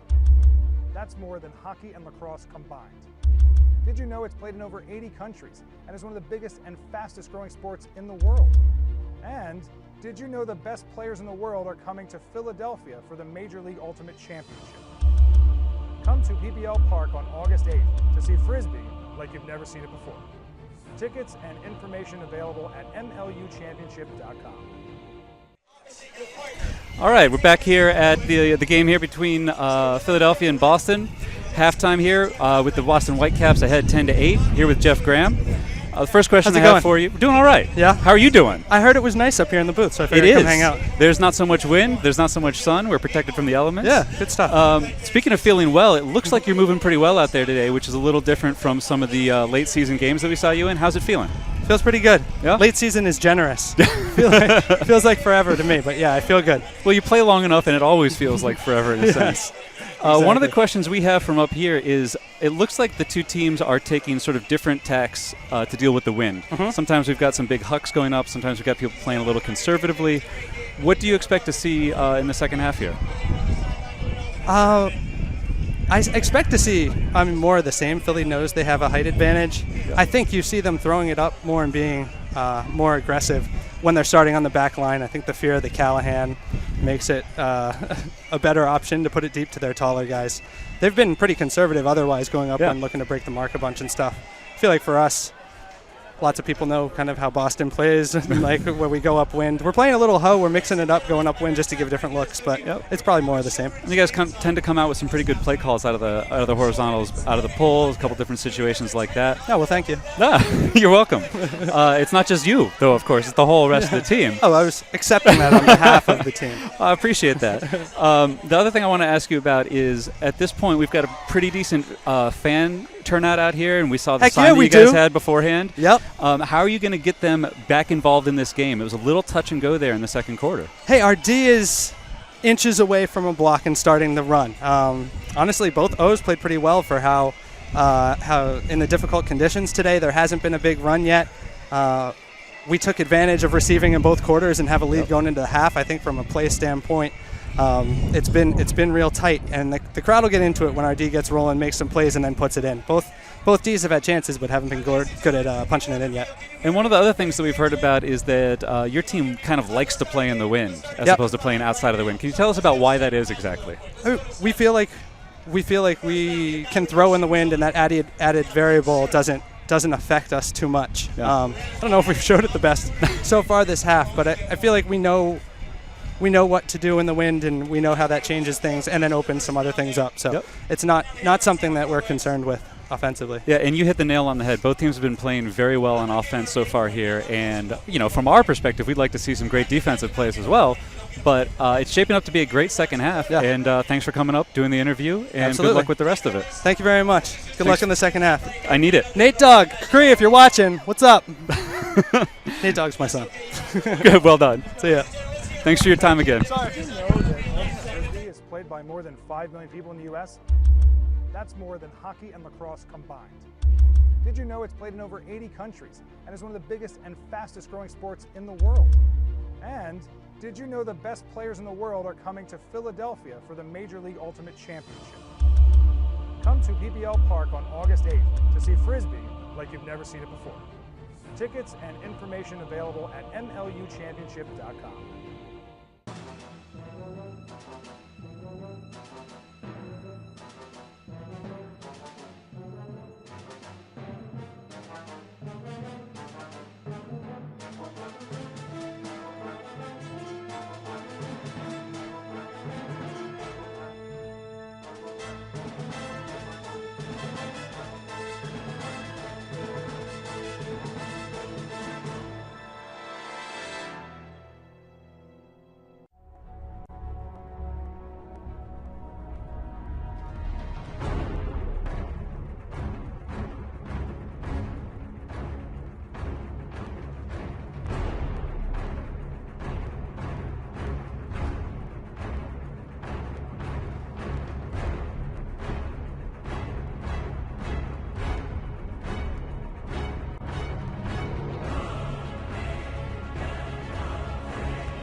Welcome back to Medford, Massachusetts, as we're here at the halftime of the Eastern Conference Championship between Philadelphia and Boston. Boston's up 10-8. We're joined now by Commissioner Jeff Snyder. First thing I'd like to ask you, what do you think of the first half here?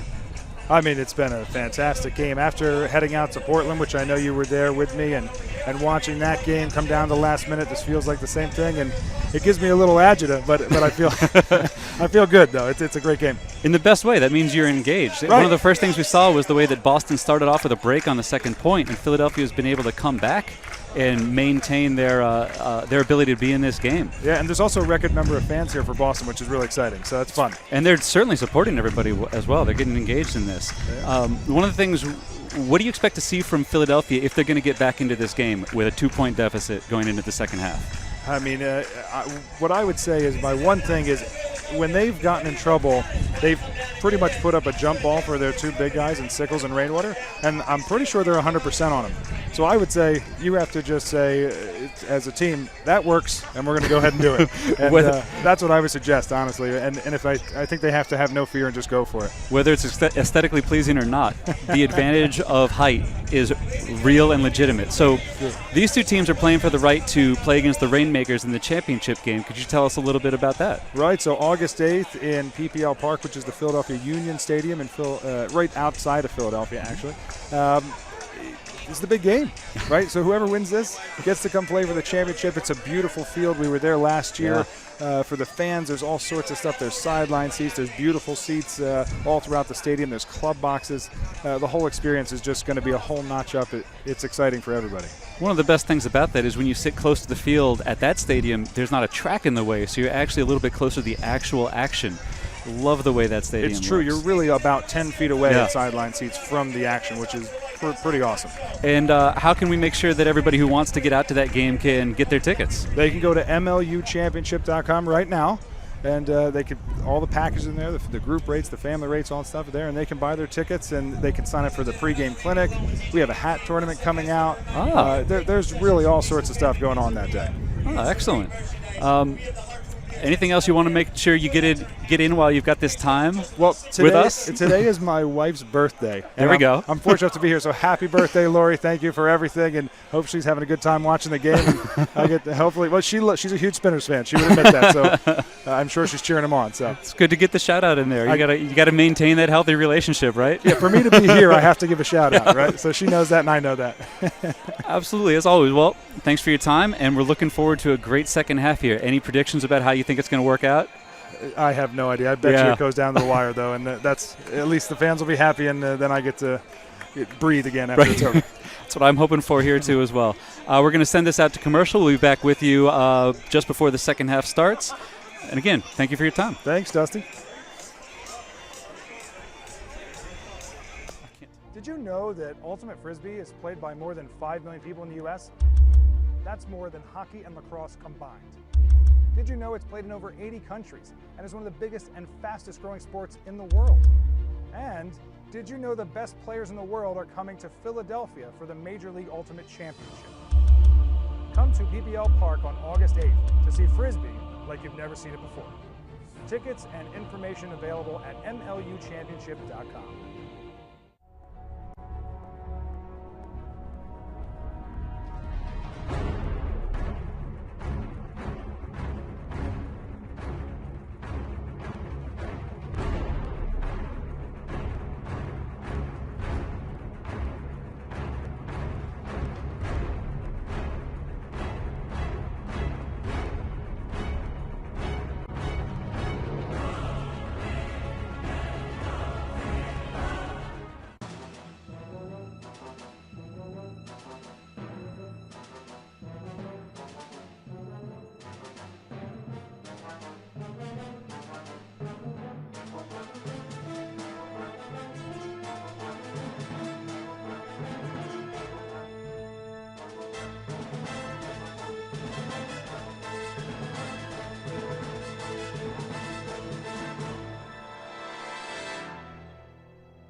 Welcome back to Hormel Stadium, 10-8 at halftime. The Whitecaps on top of the Spinners. Jeff Poster back alongside Dusty Rhodes. Great stuff from the other Jeffs. We have 3 Jeffs now on the broadcast. Jeff Poster, Jeff Graham, Jeff Snader.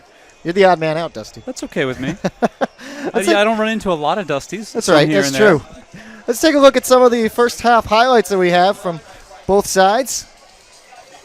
That is a fantastic. That was the way the game opened up. I had forgotten about that block that he got before the catch. McClellan beating Terry Roth and then sending one in to Meta. This was very early on in the game. Jake Taylor finds Marquette. We'll see. I'm sure we'll see, too. Get this crossfield cut from McNaughton. Here it is. This is one of the best throws you'll probably ever see. Oh, okay. Spins it off his It's finger. actually just a little bit more like a little high release toss flick with a little extra spin from the other hand. Okay, from his index finger. I understand what it is now.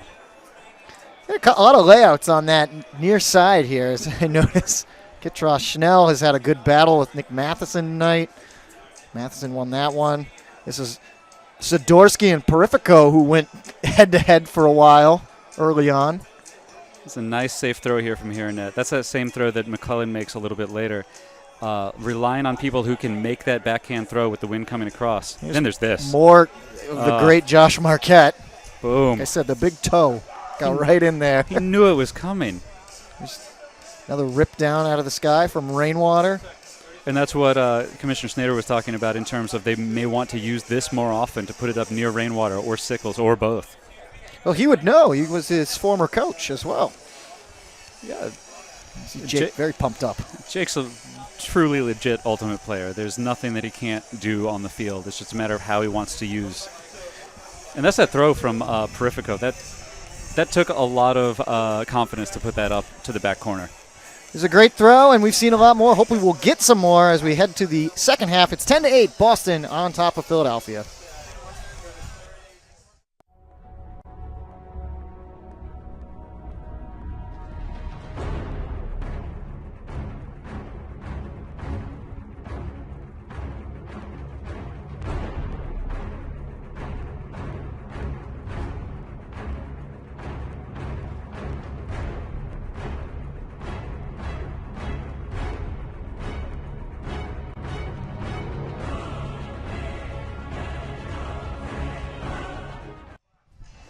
Welcome back again to Hormel Stadium at halftime. Let's take a look back at what we talked about at the beginning of the game. Some of the players we wanted to watch in this one. For Philadelphia, we talked about him as Jake Rainwater. He's doing his job, but maybe we need him a little bit more, is what Philadelphia should be that's one of the things that comes up once you get into the playoffs is that you need to rely on these players a bit more because he makes these sorts of plays where it changes the game. Coming down with a pass in traffic, coming down with a situation where you can just make the catch and move on, getting the goals here. It's the sort of thing where you almost have to force feed your best players a little bit more in these situations, play them a couple more points, rely on them more. This is what we kind of expect to see because Richardson is a very capable defender, but he is not anywhere near the player in the air that Rainwater is. Yeah, big spike right at the end. And then on the other side, Jeff Graham, who you just talked to, Dusty, has been playing hurt, but he looks pretty good tonight. Yeah, he looks good, and he says that he feels good, which is even more important because when you go out there and you're doubting yourself, it's a different scenario than when you just go out and do what you know that you can do. It's much highlights there for Jeff. Well, the thing with him in this game thus far is that he hasn't been critically involved in the offense, but he has been involved, and he is taking Leon Chow away from anyone else to be covering. Well, we'll step away once again, but we'll see Jake and Jeff go at it once more when we come back for the start of the third. Did you know that Ultimate Frisbee is played by more than 5 million people in the U.S.? That's more than hockey and lacrosse combined. Did you know it's played in over 80 countries and is one of the biggest and fastest growing sports in the world? And did you know the best players in the world are coming to Philadelphia for the Major League Ultimate Championship? Come to PBL Park on August 8th to see Frisbee like you've never seen it before. Tickets and information available at MLUchampionship.com.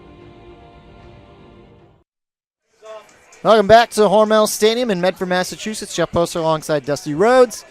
As we get set for the beginning of the third quarter, Philadelphia is going to receive. They won the toss at the very beginning of the game and elected to pull for this very situation. And we're, just to recap a couple things from the first half, Boston has 9 holds to Philadelphia's 7 holds, so that's them scoring on offense. Boston is 1 for 6 on their break opportunities, so they have 1 break on 6 defensive possessions. And Philadelphia is 1 for 4 on their break opportunities, 1 break in 4 defensive possessions.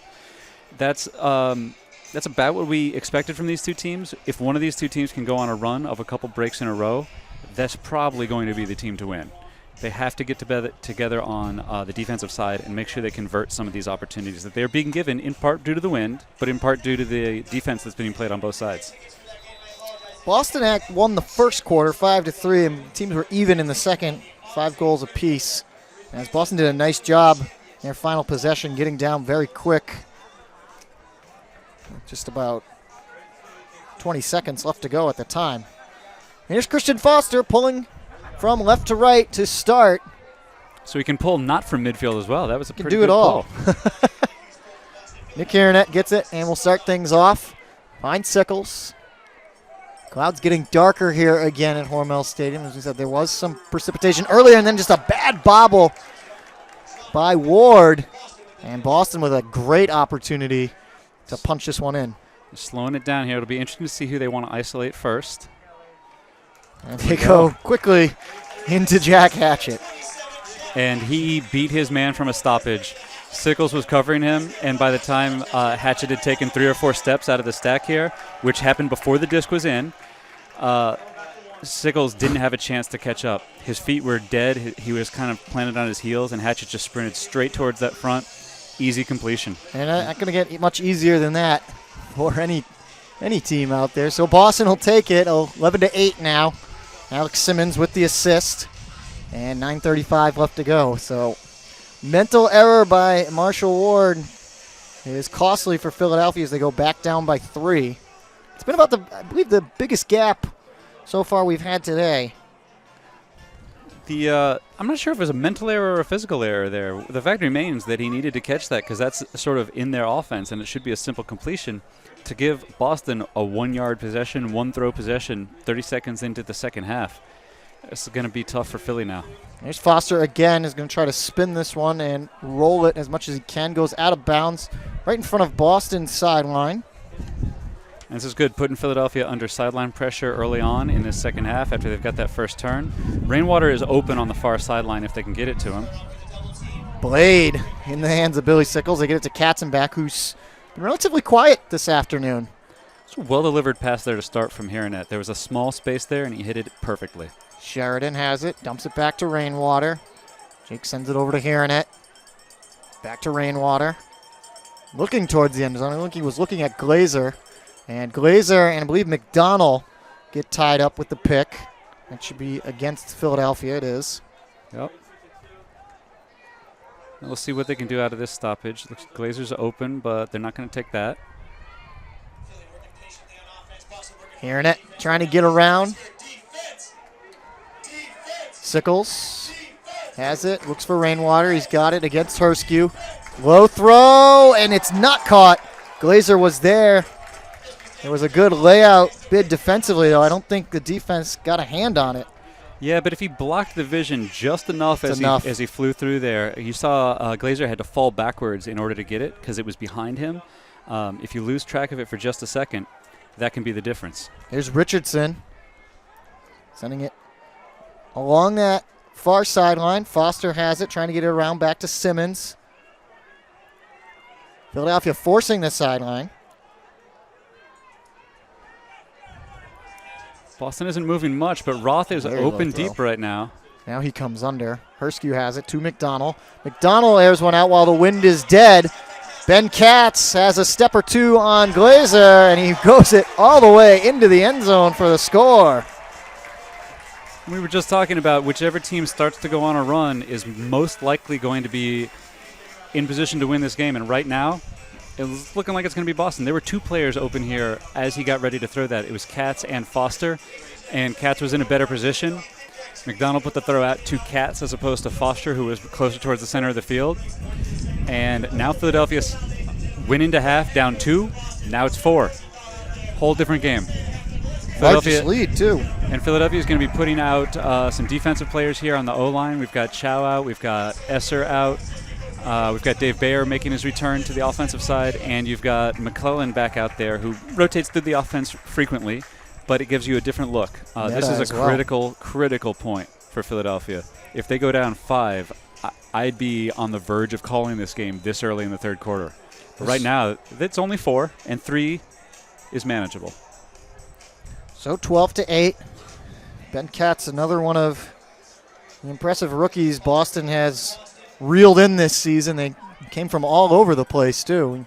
Some past 2 years, mostly Ironside club players, but Boston got them from everywhere this season. Here's Dave Bayer. Jake Rainwater. Philadelphia's moving pretty well right now, but they're not. It's not clear what they want. Dave Bayer airs this one out for Sickles. Doherty back there defensively. That's a foul. And there's the call. Yep. Took a second, but they got it. And it's the right call. Yep. Doherty knows it too. He was all over him, no argument. So Sickles will get it. That's 5 yards out of the end zone.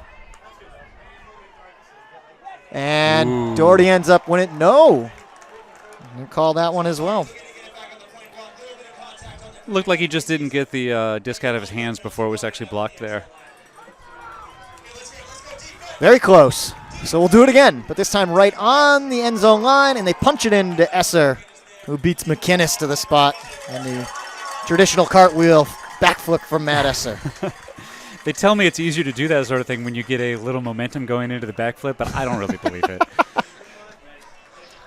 The cut here from Esser on the goal line is very strong. He presents his chest to the thrower puts it out there, and Esser has a wide enough body that you're not going to get around him easily to make that block.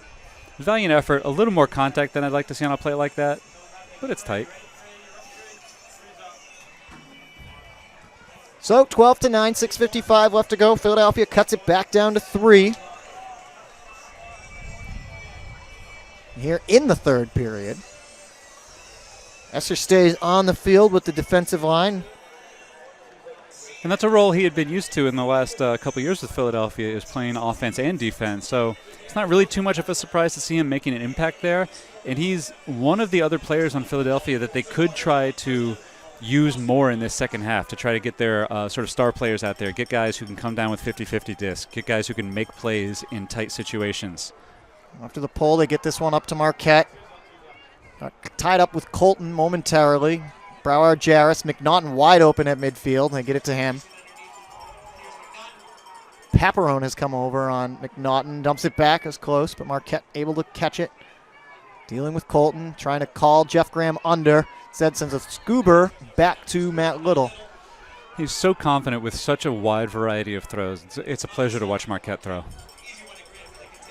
Gets Graham on the swing. Graham with a lot of space. Marquette very poached. And this is an interesting look from Philadelphia, is that they are really poaching off the handlers a decent amount. Great layout catch there from McNaughton at midfield. Gets right back up, swings it out to Brower Jarris. Now Teddy unloads. Got 2 players deep, Chan and Montgomery Butler. It's popped up in the air defensively and out of bounds. Nice job there from Philadelphia. Yeah, that could have been a better throw from Brower Jarvis. There were two players there who had an opportunity at it for Boston, but it looked like Philadelphia was applying just enough pressure with their two defenders that it didn't work out. McCutcheon being one of them. Does a nice job as Colton sends it out. Brower Jarvis nearly got his hand on that one. Get up to Lindsay. Here's Chow. Chow on that far sideline. He's got Perifico downfield all alone. Perifico lays out and makes the catch for the score. That's a magnificent chase down by Perifico, and you could almost tell, you could almost feel it, that Leon Chow knew that it was Perifico running downfield as opposed to somebody else. And Perifico is one of the fastest players in the league, so Chow felt comfortable putting that out going downwind, put enough bank on it for it to come back across, and Perifico committed to making the catch. He's making a difference in this game. So 12-10 as Philadelphia gets two back. 5:32 left to go. Perifico with the score. His first of the game. Has an assist as well on that hammer we saw in our first half highlights. And trying to get Philadelphia into the championship.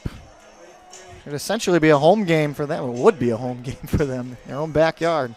So that's we've started this half off with 3 straight breaks. After there were only 2 breaks in the entire first half, 1 in each quarter. And at this point right now, it's turning into a bit of an interesting game. Boston sends their O-line back out there with the added addition of Alex Simmons. Scuba over as well as Christian Foster, who just made that catch. We've seen Foster be a hybrid player, and offensively and defensively all season now. Simmons has not played a ton with the offense. He's a very reliable thrower and receiver, though. Yes. He should feel pretty comfortable filling in. Kitrosh Schnell dumps it back to Marquette. He's trying to get around Mike Bear. Dumps it all the way back to Jake Taylor. Taylor with a flick to Marquette. Just conceded that inside break so easily on the mark there. Marquette up to Christian Foster. Foster looking to the end zone. Kitrosh Schnell, and he's in there for his 3rd score of the night. We talked about Kitrosh Schnell the last time these two teams played as he makes another good cut. And wasn't a guy that's been talked a ton about for these Whitecaps this season, but he's been very effective. That's been partially in that there was a section in the center of the season where he wasn't playing in all of the games. But early on, he wasn't that involved. It's like they had to figure out exactly how to use sort of the younger players that came and played with Boston this year. I misspoke a little bit earlier. It wasn't 3 straight breaks. It was two breaks for Boston, 1 offensive goal for Philly, 1 break for Philly. So I didn't mean to skip over that important offensive goal for Philadelphia. But we've certainly seen that the two teams are still adjusting to the wind, I would say, in Philadelphia's case. Those 2 drops early on, that just put them in a hole here. If they had simply executed a little bit on offense, they might be ahead in this game or even tied at this point. They're going to need to get, again, they're just going to need to get back on defense and convert.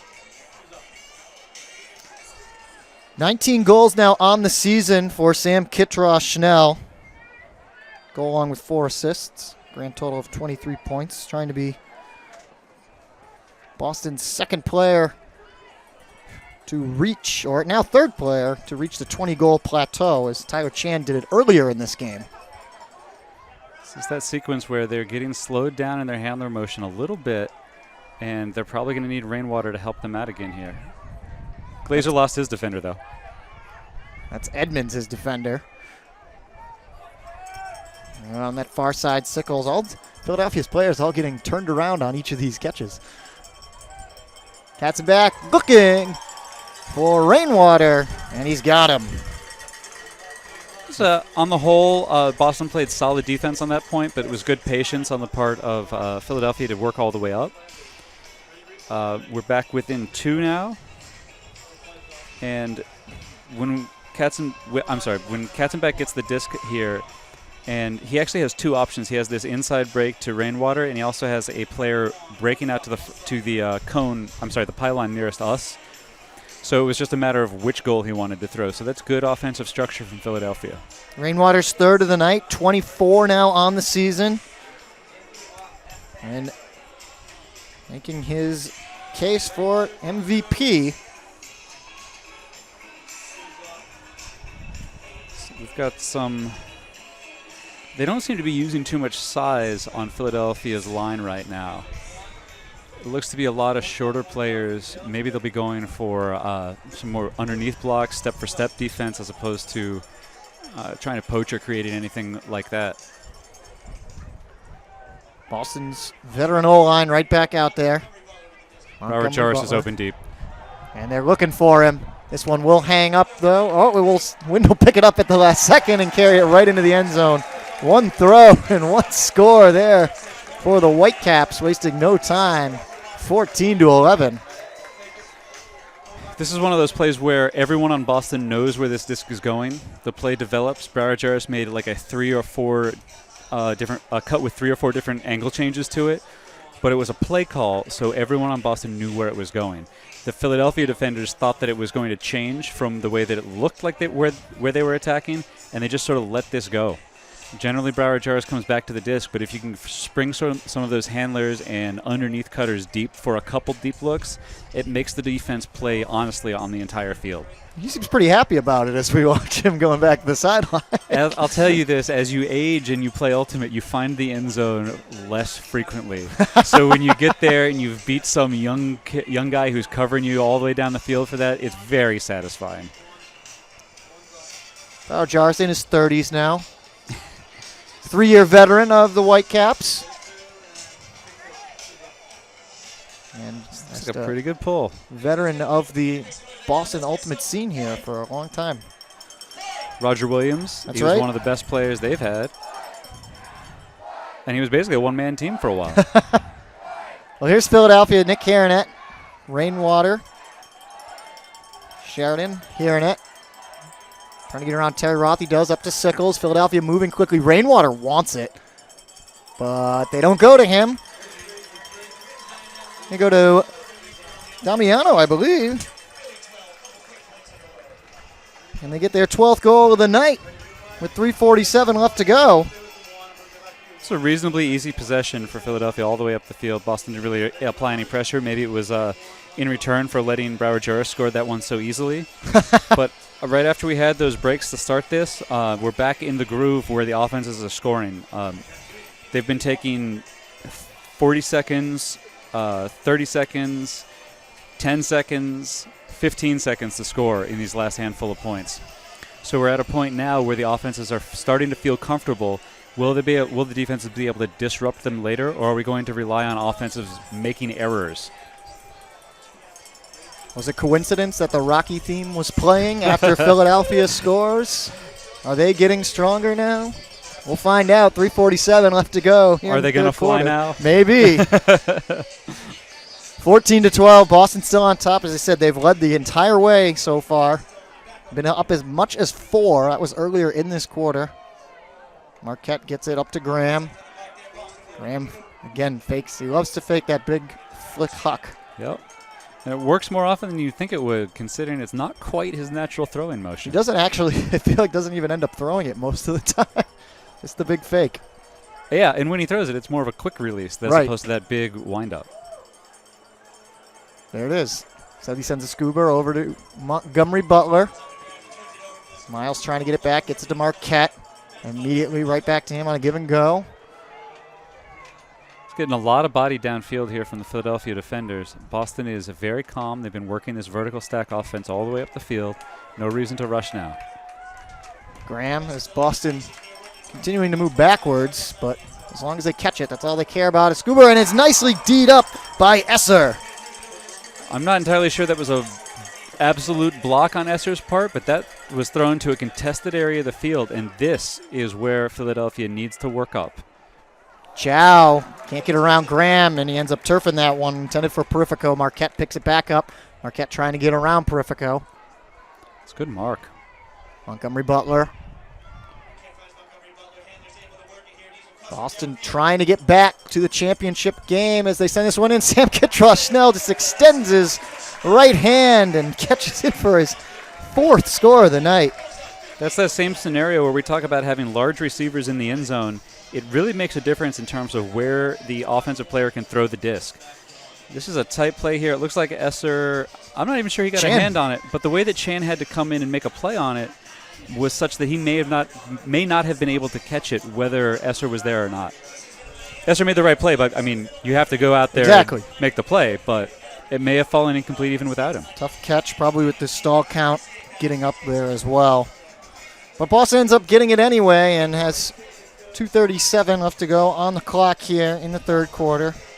That's the sort of turnover that if Philadelphia loses this game, Leon Chow is going to regret and remember very clearly. If they win this game, it's going to be the sort of thing that they joke about at dinner and on the bus ride home, because it looked more like a spike than a throw. Pretty much a standard offensive line out here right now for Philadelphia. Meta really the only guy who isn't out there 100% of the time with the offense, but all the regulars out there as well, though. This one's going to float nicely. Katzenbach will reel it in. Hairnet has it. Up to Rainwater. Richardson again coming Glazer in on is him. very open. And McInnes way behind on him. They get it to Glazer. Now Meta coming back under. Immediately sends a short one out to Hairnet looking for the end zone, and Rainwater with 5 steps on Ryan Richardson. Another score for Jake Rainwater. Rainwater's score here is like it's a solid cut, but what makes this possible is the touch and precision with which Hairnet throws this. If he throws that to the inside, Richardson has a chance to make a block, but he throws the outside in, arcs away, and Rainwater's trying to get his team fired up to make this run back into the game. They're going to need to make some plays on defense. They're not going to be continually given the disc by Boston. At least I don't think so. Boston has not shown the ability to be this season at all to have long runs go against them on the offensive side. That's what Philadelphia is going to need. The Highland Park, Illinois native and Dickinson College alumni, Jake Rainwater, now with 4 scores in this game and trying to keep his Spinners in this one. Still down by 2. Not any changes here on Philadelphia's D-line either. We've seen Rainwater in for a little bit on defense earlier, but it looks like they're standing pat for now.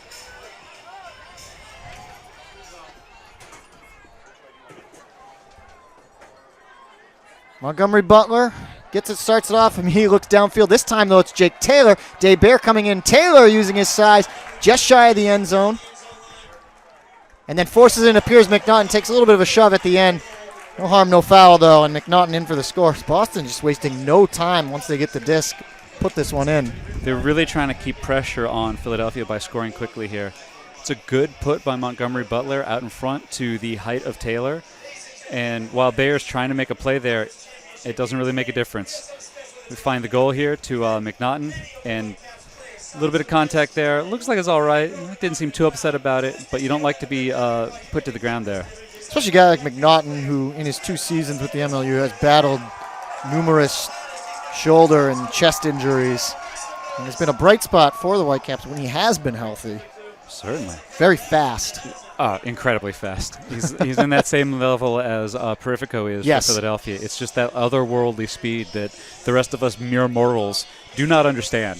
Exactly. And when you ask them how they do things like get D's or get open, they're like, I run fast. I just do. I go.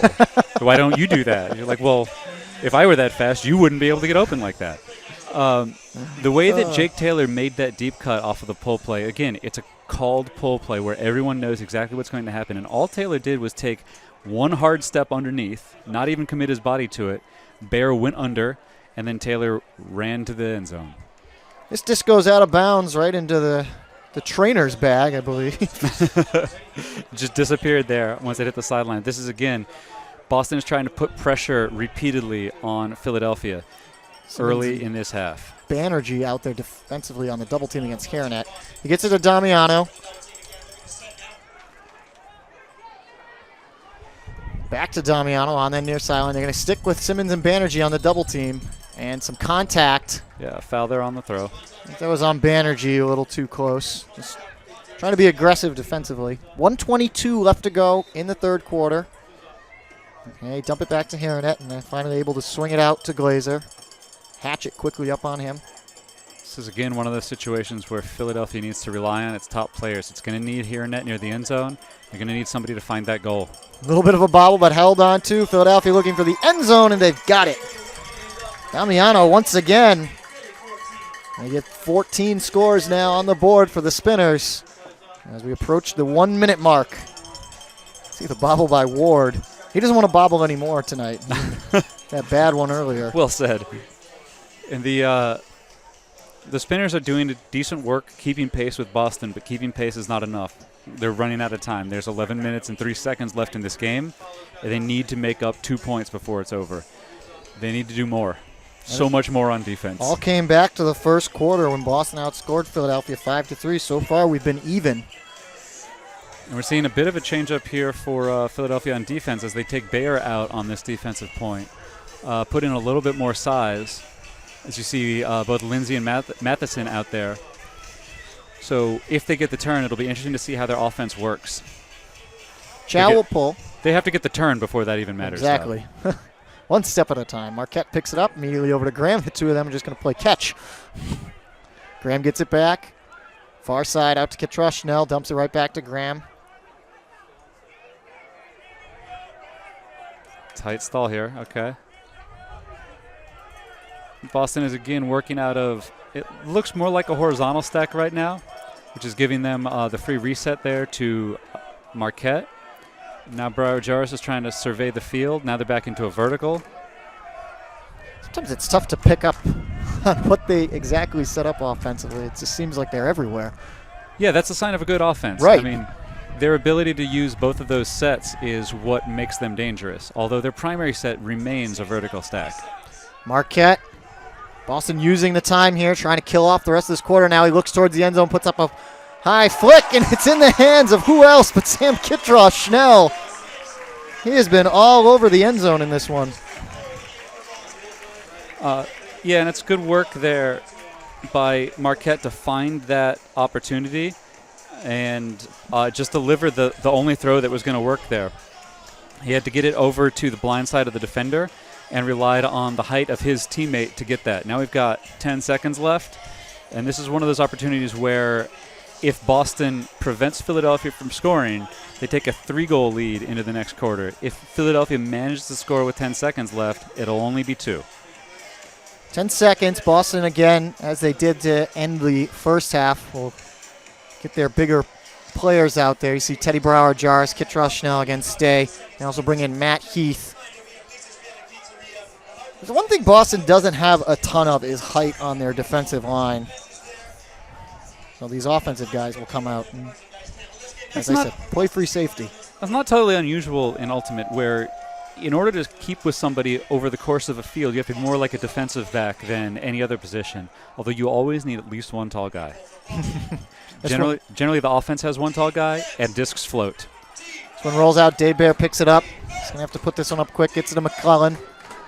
Ian sends a flick downfield. It's going to Nice carry toss. with the wind. Sickles is there. He leaps up, and it's caught in the end zone, of course, by Kittross Schnell. I was trying to figure out who that was as well, but I should have known just the way that hand stuck up there and seemed to not even need to jump where everybody else was taking a running leap at it. Another catch in the end zone for KS, and that's the way the third quarter comes to the end. 17-14, fourth quarter, and a trip to the championship on the line next. Did you know that Ultimate Frisbee is played by more than 5 million people in the U.S.? That's more than hockey and lacrosse combined. Did you know it's played in over 80 countries and is one of the biggest and fastest growing sports in the world? And did you know the best players in the world are coming to Philadelphia for the Major League Ultimate Championship? Come to PPL Park on August 8th to see Frisbee like you've never seen it before. Tickets and information available at MLUchampionship.com.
Canterbury, the official apparel supplier to Major League Ultimate. Dress like a pro. Visit www.canterburyus.com, the destination for all your team's custom uniforms and athletic apparel needs.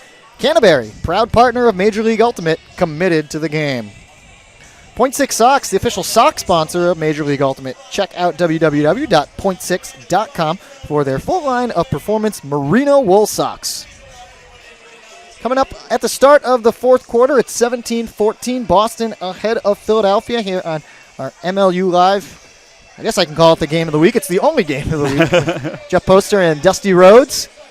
And a trip to the championship on the line in just 10 minutes. Will Philadelphia make their first appearance in their own backyard for a championship and a chance at that silver trophy, or will Boston return to where they won the inaugural title in 2013? Over the Dogfish, I believe. That's right. Win that final. Have you ever tried to pick up that trophy? It's heavy. It's really heavy. It's just a chunk of metal. And it's getting heavier, too, as the bases get added. Very kind of like Stanley Cup-esque, where they add the names at the base of the teams who have won. So I would really like to try to throw one of those. I just don't know if I would encourage it. Like, I wouldn't want to be throwing it to someone. I would just want to be throwing it at something. A very quick, funny story was I happened to be alongside with the Whitecaps in 2013 when they won, and after their celebrations brought them back to their hotel in Philadelphia that first year, they tried to toss that disc to each other, and it hit the floor of the hotel, and that was the end of the night. Let's just say that pretty much. And it was a fun time, but I just not exactly throwable. Let's see how far I can throw it. I'm not even sure I want to try to throw it too, because I don't want to injure. You don't want to hit anybody. And I don't want to loosen up so much that I'm just tossing it. I want to really rip it, see where it goes. Can I use it in disc golf? To go back to that third quarter for just a second, Boston scored 2 of their 2 break opportunities. Philadelphia scored 1 of their 2 break opportunities. Each team had 5 holds, so it was a 7-6 win for Boston in that quarter, which puts them up 3 at this point. And over the course of the game, Boston is 3 for 8 on their breaks. Philadelphia is 2 for 6. Boston has 14 holds. Philadelphia has 12. It's a tight match right now, but again, the tale of the game is defensive conversion rate. Well, we'll see. Can really play the better defense here in the final 10 minutes. We said it earlier, defense wins championships, and at least in this case, it'll book you a trip to the championship and a chance to play Mark Burton and the Seattle Rainmakers, defeating the Portland Stags, as the Stags have been snake-bitten the last 2 seasons, finishing in first place and dominating the Western Conference during the regular season and just coming up short in the playoffs. It's a nice deep cut by Chan there.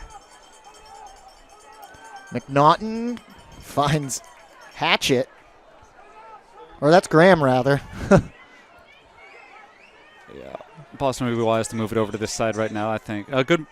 Good mark there by Bayer. Little was open for quite some time. Now they go to him. He's not quite as open.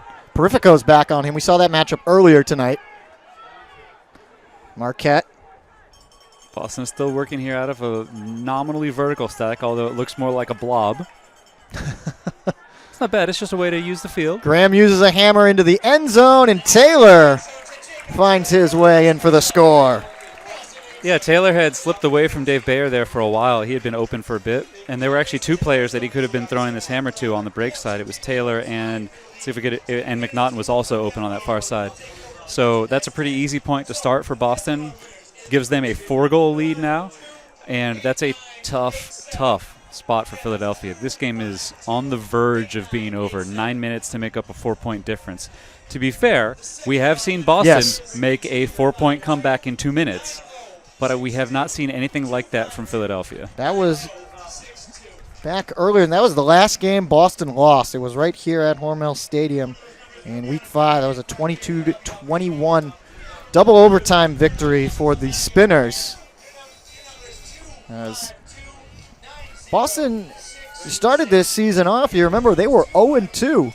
They played their doubleheader the opening weekend against Philadelphia and then D.C., and since then, that's have a been nice 7-3. The wind graciously helping out with the pull there, and it's I've been waiting for that pull all game. I've been waiting for somebody to unleash that one right there. and it was Christian Foster. Pull extraordinaire here for Boston. Philadelphia looking to act quickly. Marshall Ward trying to get around Vitello. Hearing it. Rainwater's ability to turn his head and make his defender run in the other direction is something I haven't seen from many other players. He's almost like he's cutting primarily with head fakes. Get up to Sickles. Sickles to Rainwater. A good layout bid for McDonald. Can't get there, though. Haranet lets this one carry and float a little bit. Simmons comes back over on him. Two captains matched up right now. Philadelphia's really spread out right now. Rainwater's about 50 yards deep. Now he's back into about 30, but they're spread out horizontally as well. It's unclear what it is they want to do right now on offense other than reset the disc. Glazer gets this one up to Rainwater, up line. Rainwater with a lot of space. Quickly up to Ward, and the Sickles is open. As Boston is trailing defensively, they get it right back to Ward looking for the end zone, and they got it. Sheridan with the score. Rainwater took a really tight window and threaded a pass upfield there that made a big difference for Philadelphia. And he was, like it's right here. That's a really small space. But by getting it up there, it enabled Sickles to have it here and then swing the disc out to the far side. In the end, it's an easy goal, but they needed Rainwater. We talked about this at the beginning of the game. They rely on him so much that without him, I'm not sure exactly what they would try to do in these situations where they're lost. Do they have another player who can do that? You talked back to that first weekend of the season where Boston lost to Philadelphia and D.C. to open. And I remember we talked after those games, and you were convinced that Boston was not worried. They were not fretting about going down 0-2 at the beginning of the season. And they were confident they would still make the playoffs. And I remember saying, I'm not sure they don't look as good as they have in the last couple of seasons. But they've improved over the course of the season. And that belief in their ability to do so is, I think, a huge part of that. That was mainly me just talking to Jeff Graham and him telling me that. But yes. Well, during that halftime, you can see that Jeff has been confident in his abilities for a long time. Now he's got Jake Taylor all alone deep. And going into the wind, Taylor's going to ride this one. Can he make the jump? Just shy, but Chan, the trailer, goes in for the score. And Boston continues to waste no time after the pull, sending these long hucks downfield. Yeah, that was a total defensive error on the part of Dave Bear. Right here, you can see Jake Taylor right at the edge of the screen, and then Bear is basically moving underneath as this goes up. He was open for about 2 seconds before Graham threw that. Taylor has to make that. That's a hard jump, too, when you're trying to jump backwards, essentially. Yeah, I mean, yes and no. I can't do it. I've tried. We've got a timeout on the field. We'll take it, too. Boston is up 19-15 here in the playoffs.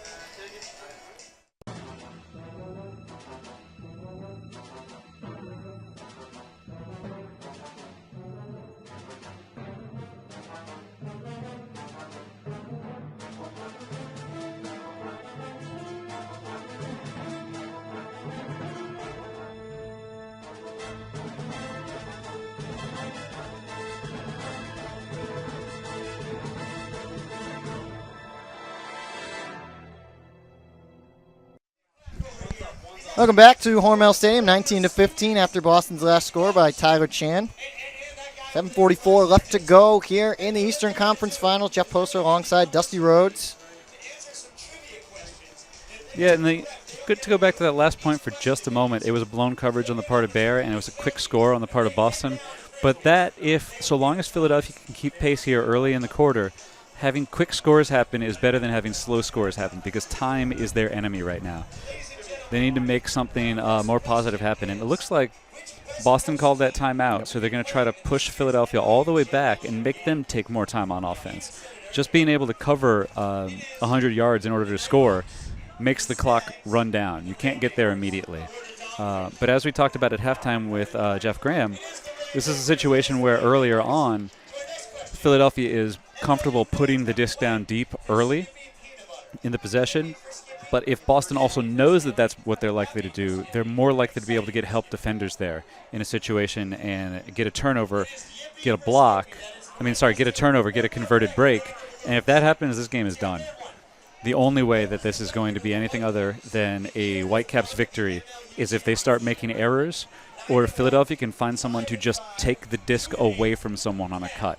And they've so far we've seen Perifico make some plays like that are close, but I don't feel like they have the depth defensively to make those plays. Here we look in right now. That's Boston's defensive line. We quickly look over at Philadelphia's O-line trying to prep for Boston's defense. And Sam Rosenthal right in the middle of that huddle. He's claims his specialty is coaching defense, which has been Boston's success over the last few weeks of this season, their ability to get turns and convert. There's no surprise from anybody who has followed Ultimate for a while in the Boston area or on the East Coast at all that Rosenthal is making an excellent coach. He was always a very, very heady player who didn't give any ground on defense, was generally very good at reading the opponent's scheme and figuring out ways to generate blocks. But his offensive ability was very impressive as well. He was a terror to chase around. The guy never stopped moving, never stopped working. Happy to see him having some success here in the MLU as well. So Boston using their first timeout will pull from midfield, none other than Christian Foster with the disc in his hands, as we see right there. Philadelphia trying to line up. Oh, a lot of room on either end there. You see Sickles on the near side closer to us, Katzenbach on the farther side, as well as, I believe that's Ward. We'll see if Foster elects to go to either one of these corners. I'm betting he's coming toward our side. I saw him go there in the last time he made this midfield pull. Nope, I'm wrong. And it's the other way. And again, right over everybody and rolling out the back. Let's see what sort of play call they run here. Just an easy pass to the center to start. That's Ward dealing with Foster, finds McClellan. Sheridan. Philadelphia still deep in their own territory. McClellan gets it back. Had space for a minute. There's his big flick, looking for Rainwater, and he's got him. No! It's a little bit of contact there from the defender. I'm not sure it caused the drop that Rainwater had there, but there was contact from the trailer. It looked like it was McDonald who was covering him. I thought initially it was going to be a little bit too short, but now Simmons will send a big flick out to Foster. Trying to stay in bounds, can't come down with that one. And that's another good job by Boston for making sure that Philadelphia is going to have to use the whole field to score. They had to run out of bounds to get the disc. Time is killing Philadelphia right now. Ward will start it off, dumps it right back to McClellan. Trying to get around Simmons. Ward has it back. This one floats. It's going to be so close when McClellan just gets there. Stevens almost had the Callahan. Ward gets it out of the end zone into Rainwater's hands. Back to McClellan. Rainwater dealing with McDonald. McClellan has it back. They center it with him. It's been about a minute 20 on this point so far. Philadelphia needs to move quicker than that. Hirnek gets it back. Terry Roth staying close to him. They keep it on the sideline. Rainwater right in front of Boston's bench. Sends a flick, looking for Sickles in the end zone. It's short, and Jack Hatchett with the catch D. Yep, that was the throw that Rainwater needed to throw, but it just needed to be executed better. That needed to be a goal. Let's see if Boston milks the clock at all with some short throws. So far, well, like Foster is open by himself. There's That's not true. Yeah. McDonald goes to him, and Foster just has to track this one down. They'll carry it a bit. He stays in bounds for the score. And it's 20-15. Is that it for Philadelphia? That's the end of the game. There you go. Dusty has called it as McDonald sends a long flick out to Christian Foster. And Boston up 5 with 5:48. May have just punched their ticket back to Philadelphia. And again, this is another situation where the Philadelphia defense just totally lost track of an offensive player. He had been open for 1 or 2, maybe even 3 throwers before that throw went up, which means there was a lack of communication. Nobody found him. The sidelines didn't let anybody know. It's a total team failure when you find somebody that open all by themselves in the end zone. And it's happened twice. 5:48 left to go. Philadelphia's going to have to work very, very, very quick. And especially get stops defensively. And that's the first break in the fourth quarter. And that's going to seal it. If you ask me, which is kind of what I'm here for. I'm not entirely sure, though. 5 minute, 48 seconds, 5-point game. It would take a miracle. Philadelphia still with both their timeouts. And this one hanging up. Nice pull. Yep. Using the wind and keeping it up in the air. Defense is set. Yep. Ben Katz will start off defensively against Nick Haranet, who picks it up. Finds Glazer. It's a really nice undercut by Glazer to get free there.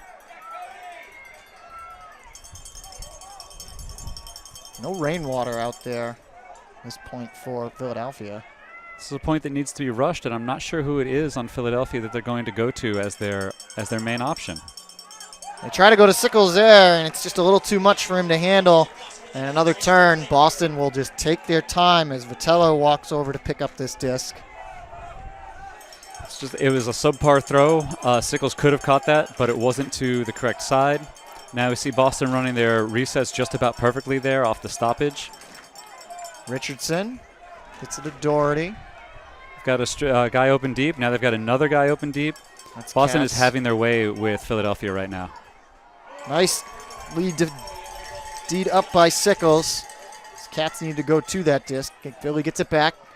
Haranet, far side. Looking to center it. Sickles has it. Low throw. Down again. There's Sheridan. Low throw. Can't get to it. And we're about at a minute for this point, too. Tick, tick, tick.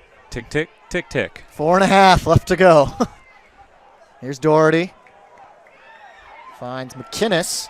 McKinnis unloads. There's two Boston players back deep, Edmonds and Katz. Bear and Sickles there defensively. It's going to float, and Sickles over the top of everybody knocks it away. I was going to say, Sickles has a head above all of the other players Yes. down there. Andy had the best angle to make that read on. Sends a flick out towards his left. Haranet on the far side. 4 minutes left to go for Philadelphia. Bear has it.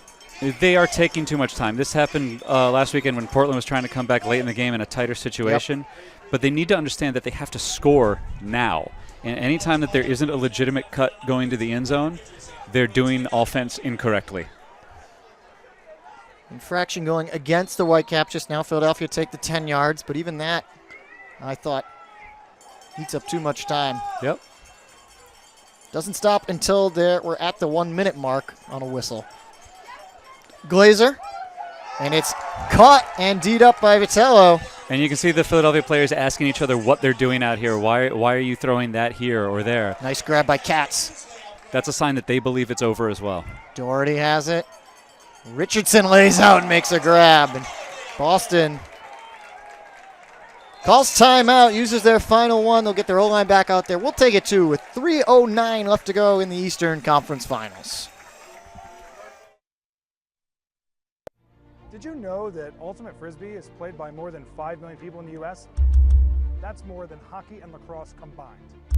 Did you know it's played in over 80 countries and is one of the biggest and fastest growing sports in the world? And did you know the best players in the world are coming to Philadelphia for the Major League Ultimate Championship? Come to PBL Park on August 8th to see Frisbee like you've never seen it before. Tickets and information available at MLUchampionship.com. Stop your hands from sweating and increase your performance with Gamer Grip. This non-sticky solution allows you to make better throws and grab better catches without any hint of slippage. That's Gamer Grip. 3:06 left to go in a 5-goal game. It's 20-15. The Whitecaps have all but booked their passage back down to Philadelphia to take on the Seattle Rainmakers. Rainmakers making their first appearance in the MLU Championship. It's the third different team we'll see out of the Western Conference. And Boston will make their second appearance in the championship game. They're the first repeat That's right. performer in that event. And the stands here right now during that break, everyone was on their feet except for the group from Philadelphia sitting up here to our right. Everyone else was up and yelling, sort of celebrating, almost like a jubilee sort of atmosphere. And the folks from Philadelphia are just sitting here with sour looks on their faces, looking to the left, trying to see what all the hubbub's about. And it's just about Boston performing at the top level that they've done over the course of the season. We've seen this from them in a couple games, but this is the sort of performance that propelled them to a very, very strong first season, obviously undefeated, but was missing a little bit last year, where they would win some games big, some games would be tight. It had a little bit more doubt, but right now there's no doubt at all that the Whitecaps are the team that belongs in the championship game from the Eastern Conference. And really becoming the premier team in all of the league. They've made the playoffs all 3 seasons, the only team to do that. Most likely headed back to their second championship appearance. They finished in first 2 out of the 3 seasons. Now they've got their offensive line back out here. Jeff Graham is running in circles. He's excited. Marquette will start it off. Said dumps it back to Montgomery Butler. Boston probably just love to use some clock, too. Montgomery Butler from an awkward position gets it back to Marquette. They look for the end zone, and Kittrush now just continues to be the go-to guy for any time Boston's looking for a score. Calling that timeout puts them back up to 21. And we saw that little lefty there. That's why you want to work on your offhand throws so that if you get caught in an awkward situation, you can deliver the pass. And I'm not sure what happened to the defender there who was covering Kittrush. Now, it looks like it was Matheson, but he was just kind of laying on the ground as the goal happened. Still discussing it with a ref. Could have been a foul, something like that. But it's all academic at this point. It's just a matter of what the final score is going to be. Kittrush Snell now with 6 goals in the game. It's a double turkey, I believe, in bowling terms. I wasn't expecting that to come out there. You got me. I'm pretty sure that's the right term. You're not a bowling expert? No, not so much. Oh, I'm not a Don't have your own ball, your no, own shoes, that sort no of thing. shoes. I do enjoy it though. Well, if you bowl just a little bit on a regular basis, you should probably buy your own shoes. Need your own shoes. That's what they all tell me. I don't consistently bowl more than once every 2-3 years. You know? Down in Maryland, everybody likes the duck pin bowling. That just feels a little bit too much like baseball. It's very strange. Candlepin? They say duck pin. The little one, yeah, but the little small one. Yeah, the little rock that you throw down. Let's see what Philadelphia has got in the final 2:35. Rainwater looking for the end zone. Stevens was right there, but it's a nice grab by Damiano. Potentially punch this in as a Ward laying out. Drops it. Dropped it right at the last second, too. It would have been a score. Now we'll see how Boston wants to work this up. They're obviously taking their time walking it up with Simmons with the disc here. No reason to rush. And then it's interesting to see how Philadelphia is going to play defense, even though they know the season's over. Simmons has it as we hit the 2-minute mark. Gets it to Stevens. Foster wide open.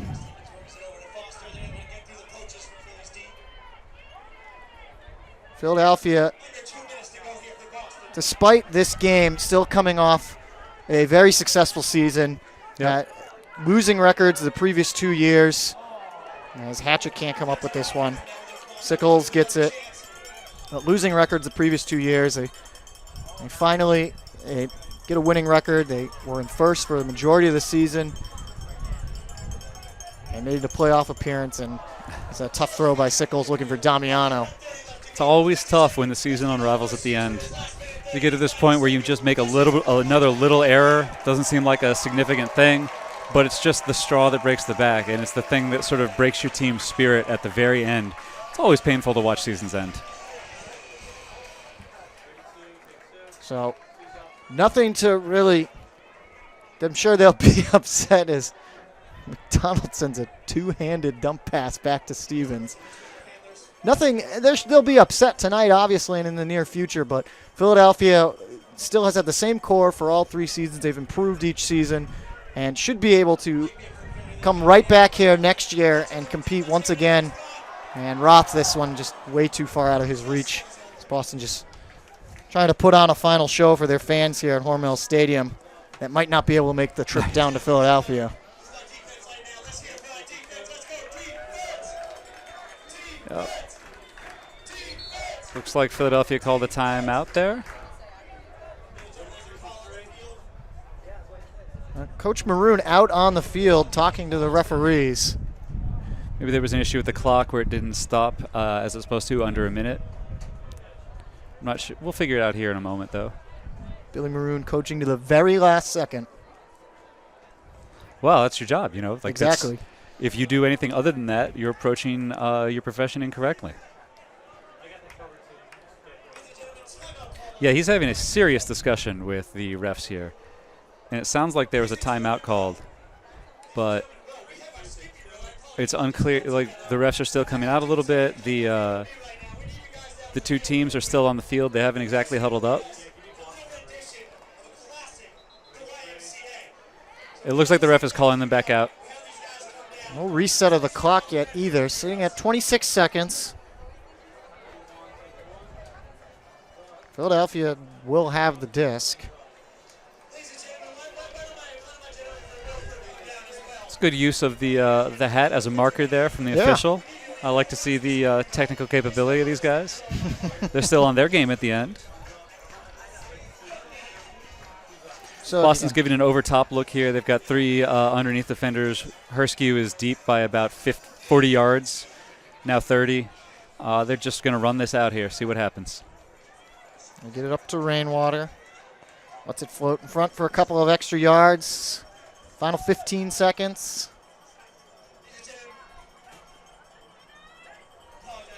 Damiano gets it back to Rainwater on the goal line.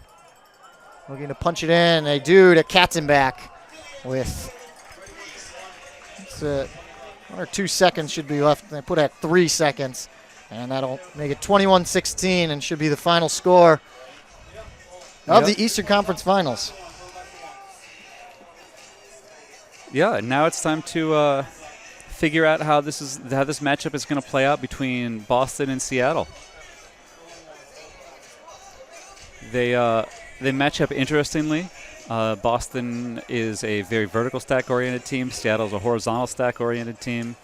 Seattle's a little bit smaller than Boston is, actually, even though we've talked about how Boston lacks overall size. They do have some outliers in terms of height. And it should be a good game between those two. I'm not sure they've faced off against each other. No, of course they haven't. Hasn't been in the MLU championship game, right? We have not made the interleague play, I guess you could say, or interdivision, interconference play yet. We'll take a timeout as well. Come back for the final 3 seconds here in the Eastern Conference Finals. Did you know that Ultimate Frisbee is played by more than 5 million people in the U.S.? That's more than hockey and lacrosse combined. Did you know it's played in over 80 countries and is one of the biggest and fastest growing sports in the world? And did you know the best players in the world are coming to Philadelphia for the Major League Ultimate Championship? Come to PPL Park on August 8th to see Frisbee like you've never seen it before. Tickets and information available at MLUchampionship.com. Welcome back once again to Hormel Stadium. Good look at the fans here. The Whitecaps have been handsomely rewarded in their final weeks here and the final game here at Hormel Stadium in the 2015 season to the tune of a 21-16. Well, that should be the final score, which is 3.8 seconds exactly left here on the clock. And Boston will be receiving the disc, and they'll probably just pick it up. I don't think they'll throw it, but probably wouldn't. Sometimes the fans like to see it, and depending on who picks it up. And just pick it up and give as big a throw as you can, arc it out over the stands, have it come back in. That'd be kind of nice. We're hoping to get a chance to talk after the game to Sam Kitrosh now. Will be named our player of the game, as 6 goals for him. An impressive overall afternoon, early evening for the Whitecaps as a whole. And an impressive season. That was Philadelphia's timeout, so they will pull from midfield. And that sort of timeout also gives you a chance to bring your team in, have a little moment where you sort of appreciate your season before it's actually officially over. Bring everybody in, just sort of recap a little, talk about how you're going to finish this off, and then deal with this game after it's over, because the emotion doesn't really hit you, even though you know you're going to lose. The emotion doesn't hit you till the game actually ends. Again, and Philadelphia obviously upset about tonight, but nothing to hang their heads too low for.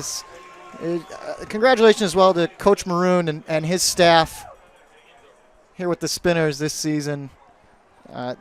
Definitely making their mark here in the Eastern Conference, and hopefully for next season as well, they can continue to build on that by bringing back this core. And they effectively ended the DC Current, who were our previous champions, their season. So Jake Taylor will tap it in, and that's about all he'll do. He gives a high five to Gabe Colton, your 2015 Eastern Conference champions. The Boston Whitecaps return to Philadelphia to try and reclaim the MLU championship trophy that they won back in 2013. We'll take another final break here. Final score, 21-16, Boston.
Did you know that Ultimate Frisbee is played by more than 5 million people in the U.S.?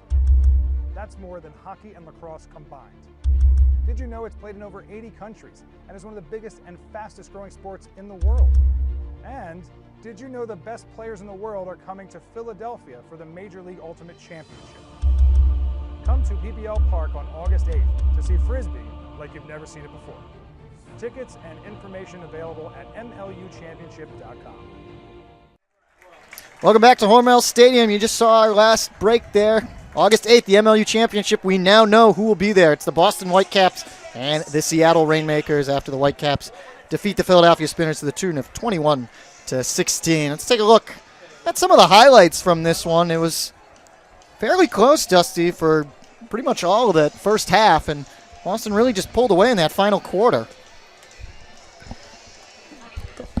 You see Ben Katz get the score. Here's some to Leon Chow, put up this big put to Perifico and the layout grab, which is Jeff Graham. Certainly all of Boston guys were just clicking on all cylinders. And going through this, there are a number of precision throws on both sides where both offenses have played well over the whole course of this game. And it was just a matter of Boston having a couple more breaks and ending the quarters the way that they needed to instead of letting Philadelphia get away with some things. During that third quarter, we saw a lot of these quick hitting pull plays from Boston, and that really put the pressure on Philadelphia's offense to keep pace with them. Jake Taylor was one of those guys. Saw a lot of action there in that second half as a deep cutter. This was pretty much the nail in the coffin with Christian Foster down deep by himself. But there you go, your highlights. We'll take one more break. We come back. Our player of the game, Sam Kittraw Schnell.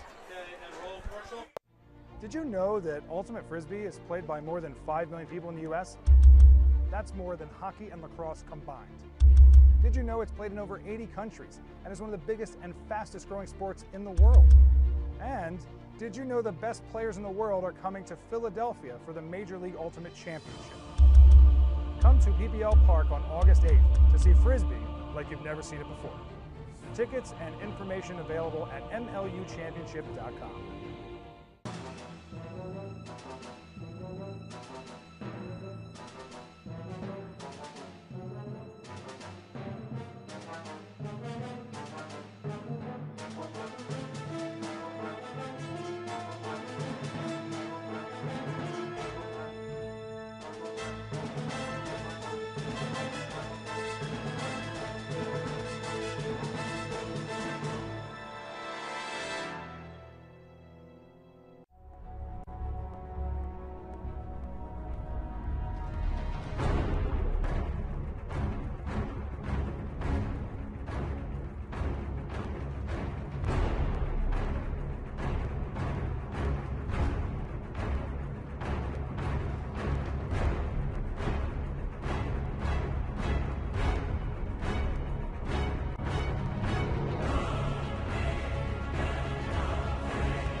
Welcome back to Medford, Massachusetts here, where we've just seen the end of the Eastern Conference Championship game.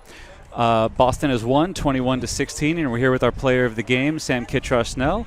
Thanks for coming up and spending your time with us. Absolutely. First of all, how does it feel to get to the championship game? It feels great. We worked hard all season, and we're very excited to have the opportunity to play Seattle in the championship. Yeah, and you guys have done a very good job of having sort of an upward trajectory over the course of the season. Can you tell us a little bit about how you managed to make that happen? Yeah, I mean, we had a little bit of a slow start. The first couple games, we were definitely down a little bit. We had a few players who were missing. But, a lot of these players have played together for years, and we came together and we bonded really hard, and we played hard in practice. And by the end of the season, we really felt good. We felt like we're clicking, and we're excited for what's next. Yeah, that crucible of practice is always what makes the best teams rise to the next level, where you get to push each other. You talked about some of the chemistry between the players who have been there for a while. Could you tell us a little bit about what it's like to get so many players from Tufts to come out as well? Yeah, it feels phenomenal. So I went to Tufts, and we have 7 players from Tufts, and we have a lot of good talent. So we have people who played for Ironside, played together for years, and it makes it easier, especially on offense. You know exactly where they're going to be, and it makes the game much, much more smooth. Specifically, one of those other players is Tyler Chan, who we saw you and he were out there very frequently on offense together. You talked about the way that the familiarity between the two players helps. Do you guys generally call plays where the two of you are working together out of a pull or anything like that? Absolutely, Yeah. all the time. Both Tyler and Piers and I will work out of the middle, and we know exactly where we're going to be ahead of time, which makes things go really, really well. And in today's game, it looked like, you managed to catch 6 goals. Was that something that your offense had sort of planned beforehand? They were going to use you once you got to the end zone? I started out injured at the beginning of the season, so I've been slowly building up. But I do enjoy catching goals, and I got lucky enough to be open at the right time, and we have amazing throwers on this team who are able to hit me in tight spots, and so it worked out really well for us. Yeah, specifically they were hitting you up with the right hand away from your defender, going out of the sideline there. You did a good job staying in bounds as well. Have you given any thought to what it's going to be like to play against Seattle at all? Have you been watching them, paying attention? Yep, absolutely. We definitely watched the game tape. We've kind of taken it one game at a time. We were focused on this. We'll switch focus to the next team, but we know some of the big players that we'll have matchups against, and we're excited for those matchups. Right. We'll get you out of here with one more question here, which I seem to have forgotten what it was going to be, but these things happen. That's fine. Well, in any case, thanks for your time. We look forward to seeing you play in the championship game down in Philadelphia, August 8th. And that's all we got for now. And we're going to head it back out to commercial. We'll come back with a little more recap of the game, and then we'll be on our way. Excellent. Thank you. All right. I can't remember what the last question was. Did you know that Ultimate Frisbee is played by more than 5 million people in the U.S.? That's more than hockey and lacrosse combined. Did you know it's played in over 80 countries and is one of the biggest and fastest growing sports in the world? And did you know the best players in the world are coming to Philadelphia for the Major League Ultimate Championship? Come to PPL Park on August 8th to see Frisbee like you've never seen it before. Tickets and information available at MLUchampionship.com.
Welcome back one more time here at Hormel Stadium. Again, the final score 21-16. The Whitecaps defeat the Spinners and have punched their ticket to the MLU Championship. Again, www.mluchampionship.com. Make sure you get your tickets August 8th at PPL Park in Philadelphia. You're not going to want to miss that one. But Dusty, you have some final thoughts about this one? Philadelphia kept themselves in this game, but to start that third quarter, they had 2 drops, which led to 2 easy Boston breaks, and that pretty much set the stage for the rest of the game being almost meaningless, as Boston kept their lead over the whole rest of it. It's the sort of thing that you hate to see teams lose that way, but that's the nature of sports. That's how it happens. So a final congratulations to Sam Rosenthal, the Boston Whitecaps, and all their staff. But that's going to do it for us here at Hormel Stadium. Again, final score, 21-16. It'll be the Whitecaps and the Rainmakers on August 8th. Be there. So on behalf of Dusty Rhodes and everybody here at the MLU, I'm Jeff Poster, and we'll see you at PPL Park.